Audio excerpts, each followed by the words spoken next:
హిందువులు నమ్మే దేవుడు గొప్పవాళ్ళ, క్రైస్తవులు నమ్మే దేవుడు యేసుక్రీస్తు గొప్పవాడా? అందరికీ ఒక్కడే దేవుడు ఉన్నాడు, ఆయన ఒక్కడే గొప్పవాడు. నేను ఆయన్ని నజరేయుడైన యేసుగా గుర్తించాను. ఏమైనా ఆధారాలు ఉన్నాయన్నా యేసుక్రీస్తు ఉన్నాడు? 100% కాదు, 1000%. ఏం ఆధారాలు ఉండే? 3 విషయాలు నేను చెప్తాను చూడండి. మన పెద్దలు ఒకనాడు ఈ సృష్టిలో ఏది జరిగినా కూడా దానికి కారణం దేవుడేనా? కాదు. మీరు అడిగే దాంట్లో చిన్న వ్యత్యాసం ఉంది. దేవుడు ఒక్కడే అని మీరు అన్నారు కదా మొదట. మరి రాముడు, వెంకటేశ్వర స్వామి, నరసింహస్వామి, లేకపోతే విఘ్నేశ్వర స్వామి, దేవతలు చాలా మంది ఉన్నారు. వాళ్ళందరూ మరి ఒకటే మాట చెప్తాను, ఎలాంటి దాపరికం లేకుండా ఎవరిని బాధ పెట్టాలని మనసు నాకు ఎలాగో లేదు. అంటే యేసుక్రీస్తు నమ్మితేనే మంచి జరుగుతుంది, యేసుక్రీస్తు నమ్మకపోతే మంచి జరగదు. ఇది కూడా యేసుక్రీస్తు చెప్పిండా? గ్రంథాలు ముందా, యేసుక్రీస్తు ముందా? దేవుడే ముందు, యేసుక్రీస్తే ముందు. మరి యేసుక్రీస్తు వస్తున్నాడని గ్రంథాలు ఎట్లా చెప్పినాయి? ఆయన ముందు కాబట్టి కదా నేను వస్తున్నానని చెప్పించుకున్నాడు. అదొక బూత్ బుక్ అని చెప్పేసి అర్థం. నేను తిరిగి అడిగితే అంటే ఇప్పుడు హిందువులు నమ్మేటటువంటి 30 దేవతలందరూ, దేవతలందరూ కూడా ఎవరు మరి? అసలు ఆ దేవత ప్రస్తావన ఎత్తినప్పుడు బైబిల్లో దేవదూతలు అని ఉంది. వాళ్ళది దేవదూతలు, దేవుని సహకారులు వల్ల, దేవుని సహకారులు అంటే యేసుక్రీస్తు కింద పనిచేసే వాళ్ళు అని అంటారు.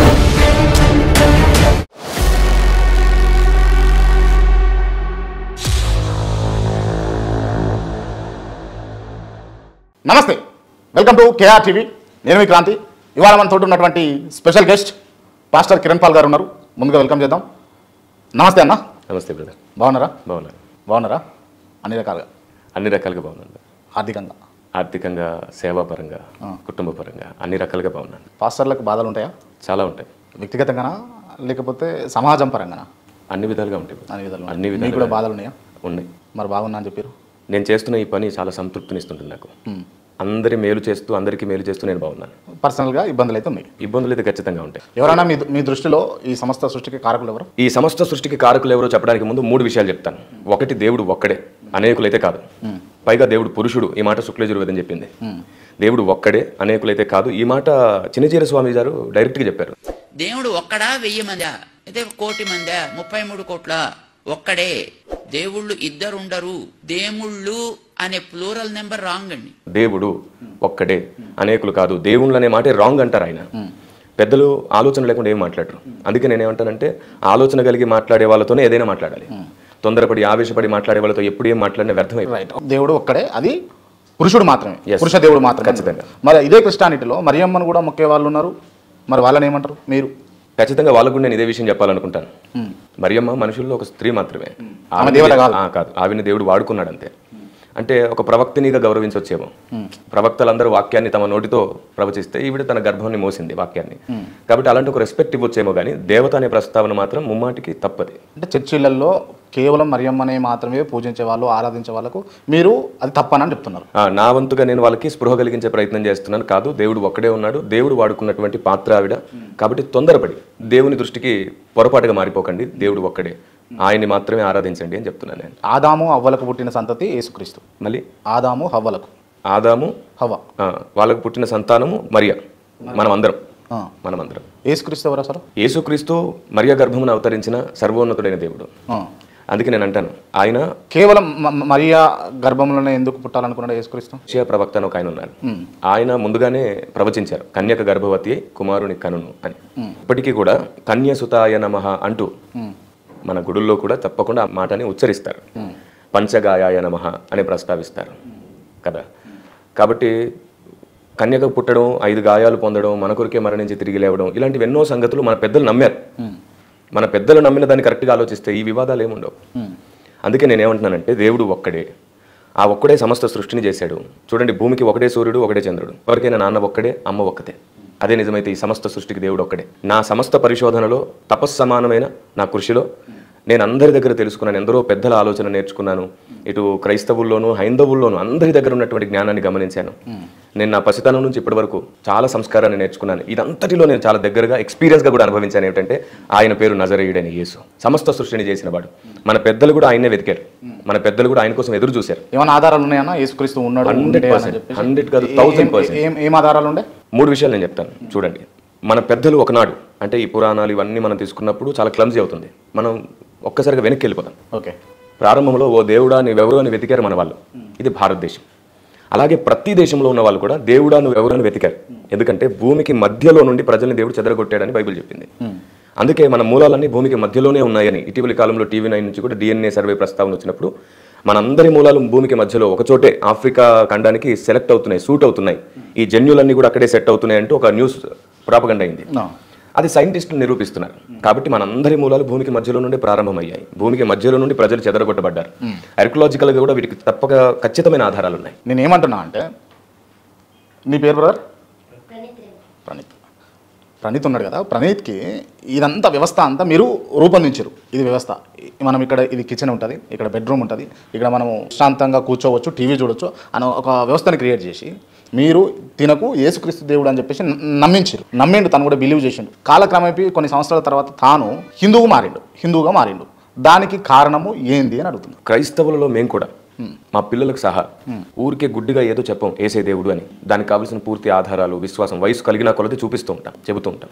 తను హిందూగా మారతాడు లేదా ముస్లింగా మారతాడు అనేది తన ఇష్టం. ఎందుకంటే మనందరికీ ఫ్రీ విల్ ఉంది. ఇప్పుడు నేను అడిగిన ప్రశ్న ఏంటంటే, క్లియర్గా యేసు ఒక్కడే దేవుడు, యేసుక్రీస్తు మాత్రమే దేవుడు, నేనే దేవుడు అని యేసుక్రీస్తు ఆయన బైబిల్ ద్వారా చెప్పుకున్నప్పటికీ ఈ అన్య మతాలన్నీ కూడా ఎట్లా ఏర్పడ్డాయి, అసలు లేనే లేవు అని అంటున్నారు కదా మీరు, అన్నది నా ప్రశ్న. రైట్, మంచి ప్రశ్న అడిగారు మీరు. వాస్తవానికి ఇదేంటంటే నేను అదే చెప్తున్నాను, భూమికి మధ్యలో ప్రజలందరూ ఉండేవాళ్ళం కదా, అక్కడ నుండి దేవుడు ప్రజలని భూమి చుట్టూ వ్యాపించేటట్లు చేశారు. ఎప్పుడైతే మనకు అనేక భాషలు ఉన్నాయో ఆటోమేటిక్గా భాషలు మారిపోయినప్పుడు ఆలోచనలు కూడా మారిపోతాయి. ఎందుకంటే ఒకే భాష ఉంటే మనందరికి ఒకటే. దేవుడు ఉండక ముందుకే భాషలు ఉన్నాయని అంటారు మీరు. ఆయన 2000 సంవత్సరాల క్రితం వచ్చారు. అంతకు ముందు భాషలు మారిపోయినాయి. నేనైతే ప్రారంభంలో స్టార్టింగ్లోనే భాషలను దేవుడే తారుమారు చేశాడని బైబిల్ చెప్పింది, సపరేట్ చేశాడు. ఇప్పుడు హిందీ, ఇంగ్లీష్, తమిళ్, కన్నడ కారణం కూడా దేవుడే అంటారు. దేవుడే ఈ వర్బ్స్ ఇవన్నీ రాయడం, గ్రామర్ కూడా అంతా. ఇప్పుడు నేను దేవుడికి ఇది సాధ్యమా అంటే బై గ్రామర్ ఇదంతా రిలీజ్ చేయడం సాధ్యమంటారా? బ్రదర్, దేవునికి అసాధ్యమైంది ఏముంది? అసలు మన జ్ఞానమునే భారతదేశం సరస్వతి అని అంటున్నారే. దేవుడు ఒక్కడే అన్నప్పుడు భాష కూడా ఒకటే ఉంటాయి, విచ్ఛిన్నాలు లేకుండా అందరూ ఒకే తాటిపైన ఉంటుండే కదా. బైబిల్లో కూడా దేవునికి జ్ఞానం అనే పేరు ఉంది. ఆయన జ్ఞానమై ఉన్నాడంట. ఇప్పుడు అంటే భారతదేశంలో కూడా చదువు అని సరస్వతి చదువు అని అంటాం, జ్ఞానం సరస్వతి అంటాం. మరి అలాంటి ప్రస్తావన చేసినప్పుడు దేవునికి అసాధ్యమైంది ఏముందని మీరు నమ్మొచ్చు ఈజీగా. ఇప్పుడు ఎందుకంటే అంటే ఇప్పుడు సరస్వతి దేవతను అని అంటున్నారు కాబట్టి యేసయ్యను కూడా దేవుడు అనవచ్చు, ఈ సృష్టి కారణం, ఈ జ్ఞానానికి కారణం దేవుడు అనొచ్చు అని చెప్పేసి పోల్చుకుంటారు, అంతేనా? పోలిక ఏం పోల్చట్లేదు, మీకు అర్థం అవడానికి చెప్తున్నాను. దేవునికి అసాధ్యమైంది ఏది లేదు, దేవుడే జ్ఞానం. ఎందుకంటే మన దేశంలో కూడా దేవుడిని జ్ఞానంగా నమ్మిన పోలిక ఉంది అని చెప్తున్నాను, అంతే. అటు ఇటు ఏ పోలికలు లేవు. ఈ సృష్టిలో ఏది జరిగినా కూడా దానికి కారణం దేవుడేనా? కాదు కాదు కాదు. మీరు అడిగే దాంట్లో చిన్న వ్యత్యాసం ఉంది. ఈ సృష్టిలో ఏది జరిగినా అంటే మీరు అడిగే మీ ఉద్దేశం ఏమిటి అసలు? మీ ఉద్దేశం ఏమిటి? నేను అడుగుతాను, మీరు దేవుడే కారణం అని అన్న తర్వాత నేను అడుగుతాను ఆ ప్రశ్నలు. మీరు కాదు అని అంటే ఈ సమస్త సృష్టిలో ఏదైతే జరుగుతుందో దానంతట్లో ఆయన అనుకున్నవి చేస్తున్నాడు, ఆయనకు వ్యతిరేకంగా అపవాది చేయాలనుకున్నది చేస్తున్నాడు. చెడు మంచి రెండు ఉన్నాయి కదా.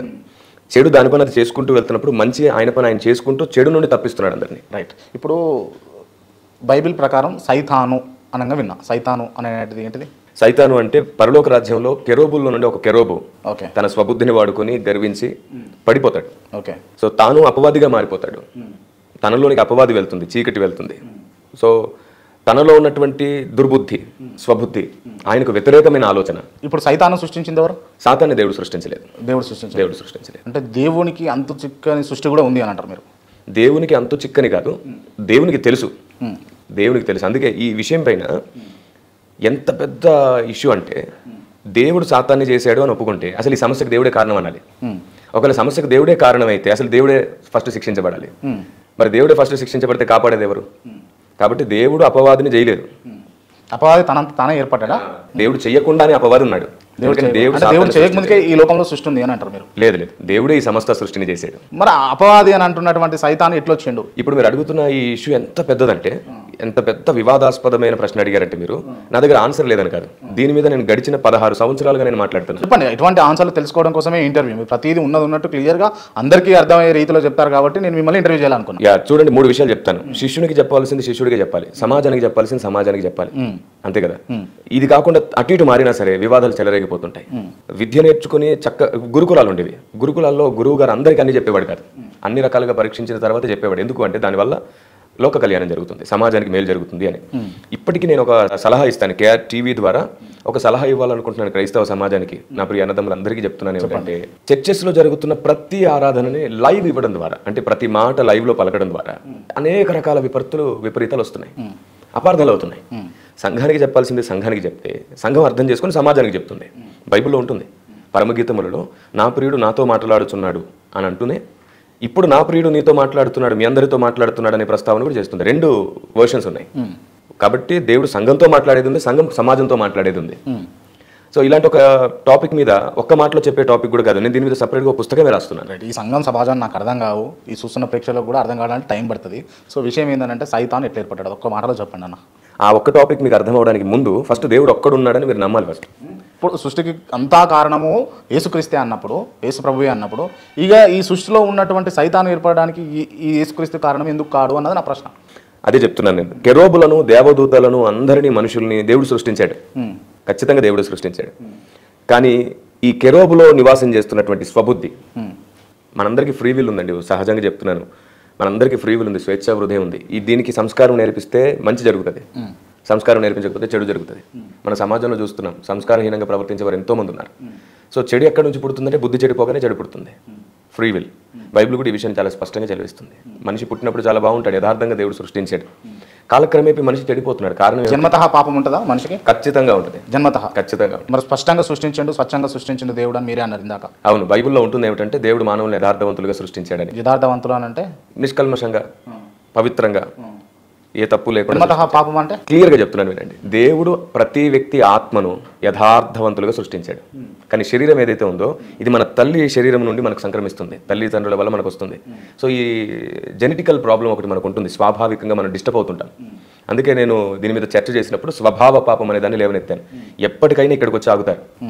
చూడండి, జన్మపాపం లేదు లేదు లేదు అనే సహోదరులు కూడా, ఏమంటే మీ అబ్బాయి ఏంటండి ఎవరిలా ప్రవర్తిస్తున్నాడు అని అడిగితే అచ్చమ్మ ఆవిడ పోలికే, అచ్చమ్మ నాన్న పోలికే, మా తాత పోలికే, వీళ్ళలాగే ప్రవర్తిస్తాడు అంటారు. చూడండి, జెనెటికల్గా ఒక తల్లి తండ్రి నుంచి వచ్చినప్పుడు ఖచ్చితంగా తల్లి కొన్ని స్వభావాలు వస్తాయి, తండ్రి కొన్ని వస్తాయి. అది జన్మతః జరుగుతుంది, అందరికీ జరుగుతుంది. అదే చెప్తున్నాను. అందుకే అదే ఆ స్వభావం వల్లే మనం పొరపడుతున్నాం. పాపి అంటే దానికి అర్థమైంది. పాపి అంటే పాపం చేసి ఉండాలి కదా. పాపానికి జన్మతః వచ్చినటువంటి ఆలోచనలకు లేకపోతే ప్రవర్తనకు సంబంధం ఏమున్నది? అందుకే పిల్లల్ని పాపులు అనడానికి ఎవరి మనసు ఒప్పుకోదు. కానీ పాపులే పిల్లలు. పిల్లలలో పాప స్వభావం ఉంటుంది. పిల్లలు పాపులని కాదు, పిల్లలు సపరేట్ గా చూడాలన్నమాట. నేను అదే చర్చలో కూడా అదే చెప్పాను. కనబడినంత వరకు మనం దేన్ని పాపం అనలేము, కనబడిన తర్వాత దేన్నైనా పాపం అంటాం మనం. అంటే జన్మతః కూడా పాపాలు ఉంటాయి. అసలు దానికి కారణం దేవుడేనా? జన్మతః పాపలుగా పుట్టడానికి కాదు సాతాను వేసిన విత్తనం అది. మీకు ఆదాము అవ్వలను గురించి ఒకవేళ మీకు ఐడియా ఉంటే, అంటే నేను ఒకటి ఏమడుగుతా అంటే, కిరణ్ పాల్ గారు చెప్పేది, ఒక వ్యక్తి పుట్టిన తర్వాత ప్రయోజకుడు అవుతానేమో దేవునికి సంబంధించినటువంటి కృప ఉంటే అవుతాడు, ఒకవేళ చెడ్డోడు అయితేనేమో సాతానికి సంబంధించినటువంటి విత్తనం అని చెప్పేసి మీరు చేతులు దులిపేస్తారు, అంతేనా? సరే, ఇప్పుడు చేతులు జోడించే చెప్తాను వినండి, దులిపేది ఏమీ లేదు, క్లియర్గా చెప్తాను. ఒకడు ఎంత ప్రయోజకుడైనా అతనిలో పాప స్వభావం ఉంటుంది, ఒకడు ఎంత చెడ్డోడైనా పాప స్వభావం ఉంటుంది. మీలో పాప స్వభావం ఉందా? ఉంటుంది, అందరిలో ఉంటుంది. మీలో అందరిలో ఉంటుంది. కిరణ్ పాల్ లోపల కూడా పాప స్వభావం. అసలు ఈ శరీరంలో ఉన్న మనం, ఈ శరీరమే పాప స్వభావ శరీరం. దీన్ని మనం కంట్రోల్ చేస్తున్నాం కాబట్టి మనం బాగున్నాం. దీన్ని మనం కంట్రోల్ చేస్తున్నాం. చాలా మంది కంట్రోల్ చేసుకోవట్లేదు కాబట్టి విచ్చలవిడిగా తాగి తిని సిగరెట్ తాగి చాలా విపరీతంగా మారిపోయి తమ ఆరోగ్యాలు పాడు చేసుకుంటున్నారు. మనం కంట్రోల్ చేసుకోగలుగుతున్నాం. ప్రతి ఒక్కరిలో ఉంటుంది సేమ్, ఎలాంటి మార్పు లేదు. దీని నుంచి మన క్రియలు విడిపించలేకపోతున్నాయి, దీని నుంచి మనం విడుదల పొందలేకపోతున్నాం. కాబట్టి ధర్మశాస్త్రం దీన్ని చేయలేకపోయినా దాన్ని దేవుడు చేసిన, క్రీస్తు అందుకు రావాల్సి వచ్చింది. దేవుడు ఒక్కడే అని మీరు అన్నారు కదా మొదట. మరి రాముడు, వెంకటేశ్వర స్వామి, నరసింహస్వామి, లేకపోతే విఘ్నేశ్వర స్వామి, దేవతలు చాలా మంది ఉన్నారు. వాళ్ళందరూ మరి ఒకటే మాట చెప్తాను నేను, ఎలాంటి దాపరికం లేకుండా ఎవరిని బాధ పెట్టాలని మనసు నాకు ఎలాగో లేదు. మీరు నా వీడియోస్ అన్ని చూసారు, ఎప్పటికీ నేను ఎవరిని బాధ పెట్టాలనుకుంటుంటారు వీడియోలలో. ఓకే, మీకు అలా అనిపించిందా? నేను అలా అంటున్నారా? అయితే సత్యం చెప్పాల్సి వచ్చినప్పుడు వల్గర్ గా కాకుండా సంస్కారయుక్తంగా కూడా చెప్పినప్పుడు కొన్నిసార్లు పాస్టర్లు చాలా మంది నటనకు లోబడి ఉన్నారు అని అంటే నెవర్. సేవకులు చాలా కష్టపడి బతుకుతున్నారు బ్రదర్. పిల్లలకు ఫీజులు కట్టలేని పరిస్థితుల్లో కూడా సేవ చేసే వాళ్ళు ఉన్నారు. పిల్లలకు పెట్టాల్సింది సంఘంలో సేవకు పెడుతున్న వాళ్ళు ఉన్నారు. నేను చెప్తున్నాను, ఎవరెవరు నిందిస్తున్నారో వాళ్ళందరినీ గుడివాడకు ఆహ్వానిస్తున్నాను. నాతో 1 వీక్ ఉండండి, అలా కష్టపడి కన్నీళ్లతో బ్రతికే సేవకుల్ని 100 చూపిస్తారు. రైట్, ఓకే, చూపియండి.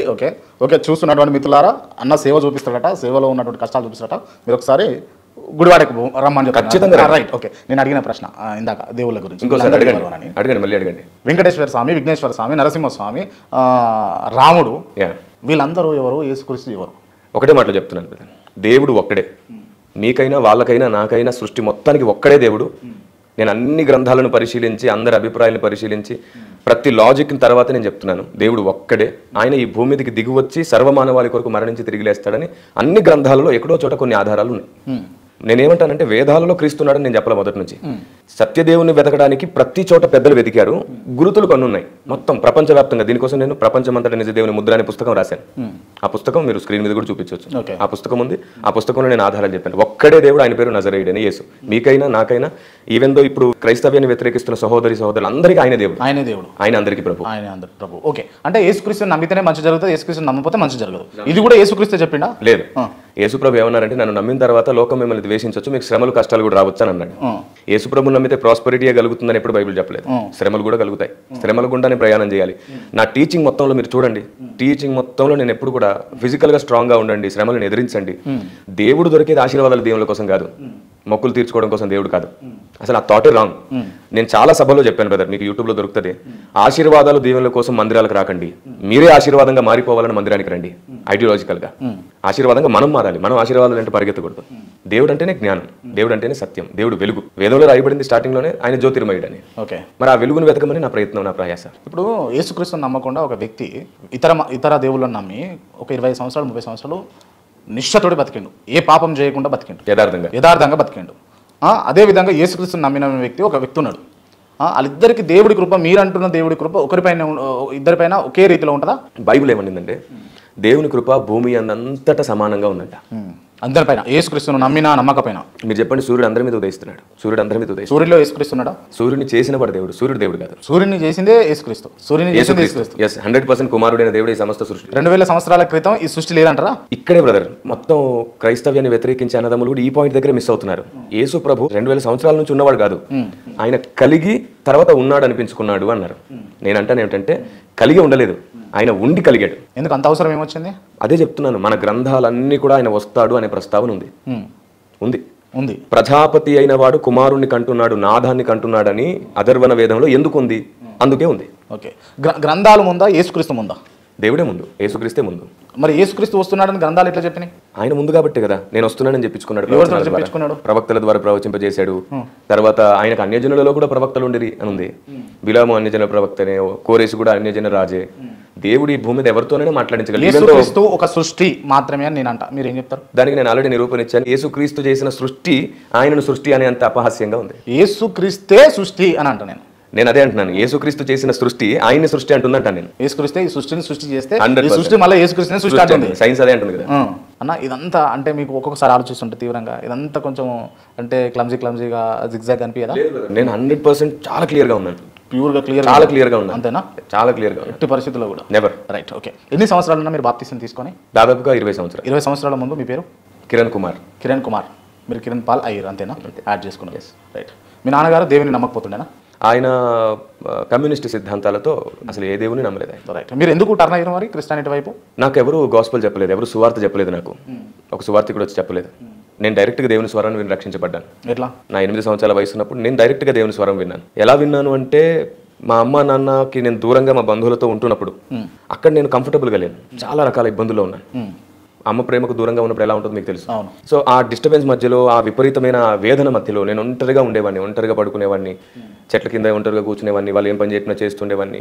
ఆ స్ట్రగుల్స్ మధ్యలో నేను దేవుని స్వరాన్ని విన్నాను. ఆయన నన్ను పిలిచాడు. ఎట్లా ఏమని పిలిచాడు? కిరణ్ రా నా దగ్గర. లేదు, డైరెక్ట్గా ఆయన నన్ను పేరు పెట్టి పిలిచాడు. అమ్మ పిలిస్తే ఎలా ఉంటుందో, నాన్న పిలిస్తే ఎలా ఉంటుందో అలాగే ఉంటుంది. నేను ఈ వేదిక సమక్షంలో మొత్తం ప్రపంచానికి ఒక నిరూపణ ఇస్తాను బ్రదర్. మీరు కూడా దీన్ని ప్రాక్టీస్ చేయొచ్చు.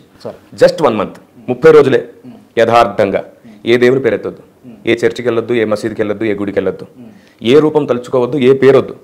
యథార్థంగా ఒకనాటి మన పెద్దలు అడిగినట్లుగా, ఓ దేవుడా సృష్టిని చేసిన వాడా మీరెవరు అని అడిగి, అలా అడిగేటప్పుడు మళ్ళీ మన ఇష్టదైవాలు ఫోటోలు కానీ పేర్లు కానీ ఏమి ఊహించుకోవద్దు. పూజలొద్దు, వ్రతాలొద్దు, పునస్కారాలొద్దు, 30 రోజులు ఎటు వద్దు, మన పని మనం చేసుకుంటూ ఆయన తలుచుకుంటూ ఉందాం. సృష్టిని చేసిన దేవుడా, మనుషుల్ని చేసిన దేవుడా మీరు ఎవరు అని అడగండి చాలు, తనే వస్తాడంటారు. 30 రోజుల్లో ఏదో ఒక రూపంలో మనకు అర్థమవుతాడు, ఖచ్చితంగా అర్థం. అదే అర్థమైపోతాడు. Damn sure. మీకు అర్థమైందా? నేను అదే చెప్తున్నాను. మీకు పిలుపు మాత్రం వినబడదా? యేసుక్రీస్తు కనిపించండి మీకు? లేదు, స్వరం విన్నాను. స్వరం విన్నారంతే.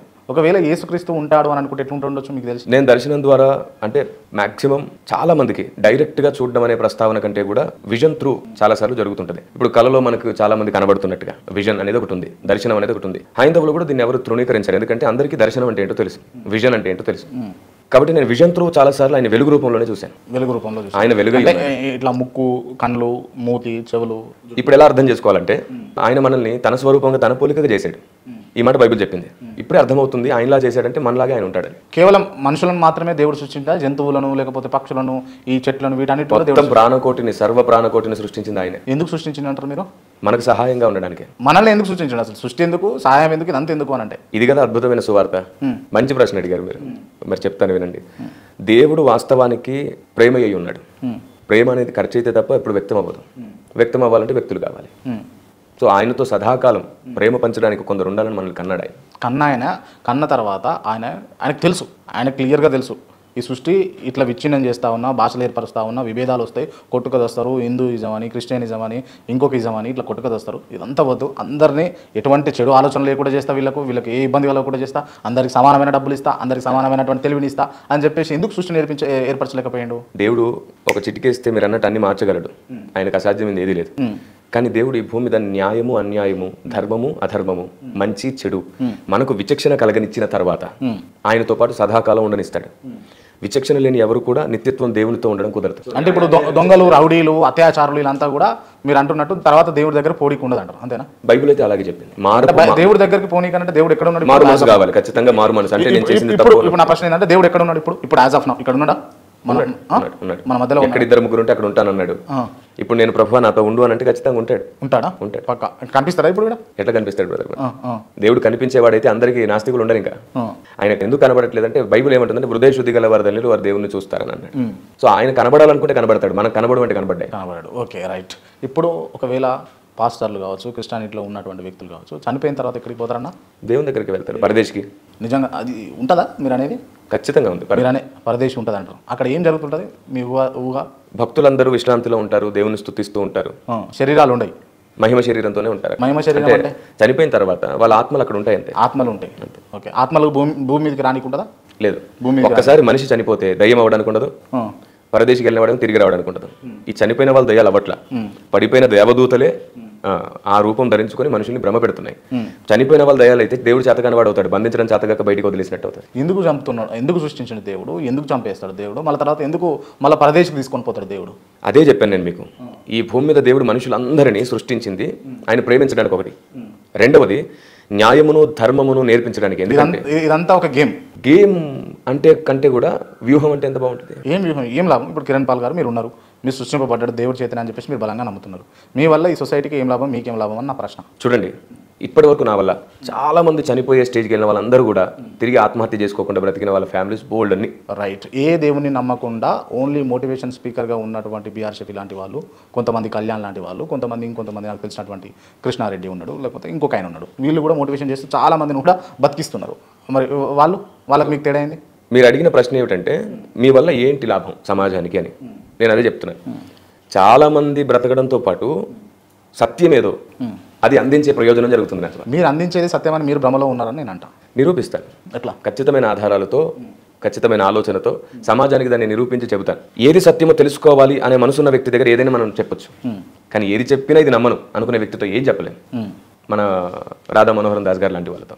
రైట్. రాధా మనోహర్ దాస్ గారి గురించి తీసుకొచ్చారు కాబట్టి నిజంగా బైబిల్లో బూతులు ఉంటాయా లేవా? మీరు ఒప్పుకోండి. లేవు బూతులు ఒక్కటి కూడా. రాధా మనోహర్ దాస్ గారు చెప్పేది అసలు బూతే కాదు, అదొక బూత్ బుక్ అని చెప్పేసి రాధా మనోహర్ దాస్ అంటారు బైబిల్ని. నేను తిరిగి అడిగితే ఆయన తన పురాణాల్లో చాలా విషయాలు చదవలేడు. స్వయంగా ఆయన సవాల్ విసిరేంటంటే మీ భార్య పిల్లలతో కూర్చొని బైబిల్ని చదవగలుగుతారు. ఆయన దేని గురించి చెప్తాడు దాని మీద నేను ప్రసంగం చేయిస్తాను నా భార్యతోనే కాదు, క్రైస్తవులు అందరూ దానిలో అంతరార్థాన్ని కూడా బోధిస్తారు. బూతులే ఉంటాయి, కానీ నేను చూపించే దాంతో ఆయన చెప్పించగలరా? ఏం చూపిస్తారు మీరు? ఇప్పుడు ఆయన ఏదైతే నాకు చూపిస్తాడు బైబిల్లోంచి, అలాంటిదే నేను వేదాల్లోంచి పురాణాల్లోంచి తీసి చూపిస్తాను. ఏమండి దీన్ని మీరు యాజిటీజ్గా చదివి చూపించండి అని చూపించగలరా? నేనే నమ్ముతానంటే, అదే చెప్తున్నాను, నేనేం నమ్ముతానంటే ఏది ఉన్నా సరే దాని వెనకాల ఏదో ఉంటుంది. అంటే ఫిగరేటివ్గా చెప్తారు మన వాళ్ళు, ఫిగరేటివ్గా మాట్లాడతారు, దాని వెనకాల ఏదో పరమార్థం ఉంటుంది. అది నేర్పించడానికి ఆ ప్రస్తావన చేస్తారే కానీ రియల్గా అక్కడ జరిగింది అని కూడా కాదు. బైబిల్ గ్రంథంలో కొన్ని విషయాలను చూపించి ఇక్కడ ఇద్దరు లోతు తన పిల్లలతో ఇలా చేశాడు అలా చేశాడు అసలు సరిగ్గా చదవాలి. అక్కడ ఉన్నది వేరు. లోతుకు వాళ్ళు ద్రాక్షరసం తాగిచ్చి అతడు మత్తుడై ఉన్నప్పుడు వీళ్ళు చేసిన అవివేకమైన కార్యం అది. లోతు ఆ పని చేయలేదు, కానీ లోతు చేశాడు అంటున్నారు. అతనికి తెలియనే లేదని బైబిల్ చదివిస్తుంది. ఇట్లాగా లేని నిందలు మాత్రమే వేస్తున్నారు. అందుకే చెప్తున్నాను, ఆయన ఒకటి చెప్తే నేను ఒకటి చెప్తాను. ఆయన ఒకటి చెప్తే మీరు ఒకటి చెప్పి కిటిల్ చేసుకోవడం కేవలం ఒకటే ఆయనకు అర్థం అవడానికి చెప్పడానికి ఏమండి దాని వెనకాల పరమార్థం ఉంటుంది. మీరు అలాగే వ్యంగ్యంగా మాట్లాడితే ఎప్పుడైనా అపార్థమే అవుతుంది. నేను ఎప్పుడు ఆయన్ని తూలనాడింది లేదు, మీకు తెలుసు. ఎందుకంటే వయసులో పెద్ద ఆయన, కానీ ఆయన మాత్రం విపరీతమైన తూలనాడతారు, తొందరపడతారు. నేను ఇంతవరకు అంత వయసు వచ్చి తొందరపడే వ్యక్తుల్ని అంతగా చూడలేను. ఆయన మరీ టూ మచ్. అఫ్ కోర్స్ ఆయన పొందిన గాయాలని బట్టి ఆయన అంత విపరీతంగా మాట్లాడతాడేమో, కానీ అది సంస్కారయుతంగా కూడా చేసుకోవచ్చు, సంస్కారయుతంగా కూడా మాట్లాడుకోవచ్చు. క్రైస్తవ్యాన్ని అడ్డు పెట్టుకొని మీలాంటి పాస్టర్లు చాలా నీచమైన పనులు చేస్తా ఉన్నారు అంటే లేదు లేదు ఎందుకు లేదన్నా చెప్పండి ఫస్ట్. లేదు లేదు నేను లేదా ఎందుకు లేదో కూడా చెప్తాను. నేను అది చెప్తే మీకు క్లియర్ అవుతుంది. సరే చెప్పండి. ఈ ప్రశ్న మొత్తం సమాజానికి రాంగ్ ఇన్ఫర్మేషన్ తీసుకెళ్తుంది. నేను అదే చెప్తున్నాను. ప్రాణంగా సేవ చేసిన వాళ్ళు ఉన్నారు, ప్రాణాలు ఇచ్చి సేవ చేసిన వాళ్ళు ఉన్నారు, చివరికి తమ సొంత పిల్లలకు పెట్టలేని స్థితిలో సేవ చేస్తున్న వాళ్ళు ఉన్నారు. కేవలం డబ్బులు సంపాదించుకోవడం కోసం సేవ చేసిన వాళ్ళు, మానాలు దోచుకోవడం కోసం సేవ చేసే వాళ్ళు కూడా ఉన్నారు. నేను అదే చెప్తున్నాను. పొలంలో కలుపు ఉండొచ్చు, కానీ పొలం అంతటిని కలుపనేటట్టుగా మారిపోతుంది ఈ ప్రశ్న. ఓకే, పొలంలో కలుపులు అయితే ఉన్నాయి. పొలంలో కలుపు ఉంది అన్నప్పుడు పొలమంతా కలుపు అనే ప్రశ్న రాకూడదు. రైట్, పొలంలో అయితే కలుపులు ఉన్నాయి, ఉన్న కలుపుల గురించి నేను మాట్లాడుతున్నాను. అదే చెప్తున్నాను. 99.99% నేను ప్రాణం ఇచ్చి సేవ చేసే వాళ్ళు ఎక్కువ మందిని చూపిస్తాను. 99.99% మాత్రమే కలుపులు ఉన్నాయి, 1% మాత్రమే సేవ చేసే వాళ్ళు ఉన్నారు. సేవ అంటే నమ్మిరు, మీరు నమ్మిన అది అలా క్రియేట్ చేశారు. అందుకే చెప్తున్నాను, నాతో రండి, ఒక్క వారం నాతో ఉండండి. ఎవరైనా సరే వ్యతిరేకిస్తున్నటువంటి అన్నదమ్ములు ఉన్నారు కదా, వాళ్ళందరినీ రమ్మనండి నాతో. నేను చాలా ప్రేమగా పిలుస్తున్నాను, నాతో 1 వీక్ ఉండిపోండి. రైట్ రైట్ అన్న, నేను అడుగుతా చెప్పండి. మీరు నాకు ఇప్పటికిప్పుడు ఫీవర్ వచ్చేసింది, లేకపోతే నాకు ఏదైనా డిసీజ్ వచ్చింది ఇప్పటికిప్పుడు, లేకపోతే ఇప్పుడే బయటపడ్డది అనుకో, ఇమ్మీడియట్గా నా ఇంటర్వ్యూ అయిపోయే లోపు మీరు నన్ను బాగు చేస్తారు. దేవుడు మీ దగ్గర మహిమ ఉందా? దేవుడు బాగు చేయాలి, మనుషుల దగ్గర ఏ మహిమ ఉండదు. మీరు మనిషే, మీరు దేవుడు కాదు. మీలాంటి పాస్టర్ల మీద దేవుడి కృప ఉంటుందా? దేవుడు ఇస్తాడు, వరం ఇస్తాడు, అభిషేకం ఇస్తాడు, కృపిస్తాడు. దేవుడు ఇదంతా కామెడీ కాదా అన్న? సీరియస్ చెప్పండి మీరు. ఇప్పుడు చూడండి, అనుభవిస్తున్న వ్యక్తికి అది కామెడీయో నిజమో తెలుస్తుంది, అది ఎంత సీరియస్ తెలుస్తుంది. చాలా మంది బాగుపడడం, చాలా మంది విడుదల పొందడం, చాలా మంది మేలు పొందడం చూస్తున్నాం. కాకపోతే ఏంటంటే బ్రదర్, ఓవర్ వల్గారిటీ అంటే ఓవర్ ఎక్స్పోజింగ్, అనవసరంగా చూపించడం, అనవసరమేనే చేయడం, చిన్నవి కూడా పెద్దగా చూపించడం, అది రాంగ్. దానివల్ల నిజస్వరూపం బయటపడుతుంది. నిజస్వరూపం కాదు, దానివల్ల వాస్తవం తెలుసుకోలేకపోతున్నారు అనాలి. వాస్తవం తెలుసుకోలేకపోతారు. ఓకే, కానీ అంటే మీరు బాగా ప్రొటెక్ట్ చేస్తా ఉన్నారు ఎందుకు దీన్ని? ఇప్పుడు మీరు అపోజ్ చేస్తారేమో? లేదు, నేను అస్సలు నేను నా మెసేజ్ మొత్తంలో చెప్తాను ఏమిటంటే, అద్భుతాలు ఆశ్చర్యాల వైపు ప్రజల్ని తిప్పొద్దు, జ్ఞానము సత్యం వైపే ప్రజల్ని తిప్పండి. దేవుడు ఆటోమేటిక్గా మనకి ఎప్పుడేం కావాలో అది ఇస్తూ ఉంటాడు. మనం ఒక దగ్గరికి వెళ్తేనే మేలు జరుగుతుంది అండం కంటే, మనం ఉన్న చోట ప్రార్థన చేసుకోవడం ద్వారా కూడా మేలు జరుగుతుంది, ఎందుకంటే దేవుడు వస్తాడు. అయితే కొందరికి దేవుడు కృపావరములు ఇచ్చి అభిషేకం ఇచ్చి తోడుంటున్నాడు కాబట్టి వారి దగ్గరికి, అంటే వీరు ఇక్కడ ఉండి ప్రార్థించుకునేంత విశ్వాసం లేకపోతే అక్కడికి వెళ్ళిన తర్వాత ఆ విశ్వాసం కలుగుతుంది. ఓకే, ఇప్పుడు దేవుడు ఆ కృప, ఆ మహిమ, లేకపోతే మీరు అంటున్నటువంటి అంశాలన్నీ కూడా ఆ వ్యక్తికి ఎందుకు ఇవ్వాలి? సర్టెన్ పర్సన్కి, కిరణ్ పాల్ గారికి ఎందుకు ఇవ్వాలి? ఎందుకు ఇవ్వాలనేది దేవుని ఇష్టం కదా. దేవుడి ఇష్టం అంటే మీకున్న క్వాలిటీస్ ఏంటి? దేవుడు ఎవరికి ఇస్తారు? నాకు ఇవ్వడా? మీరు అడగండి, ఎందుకు ఇవ్వడం?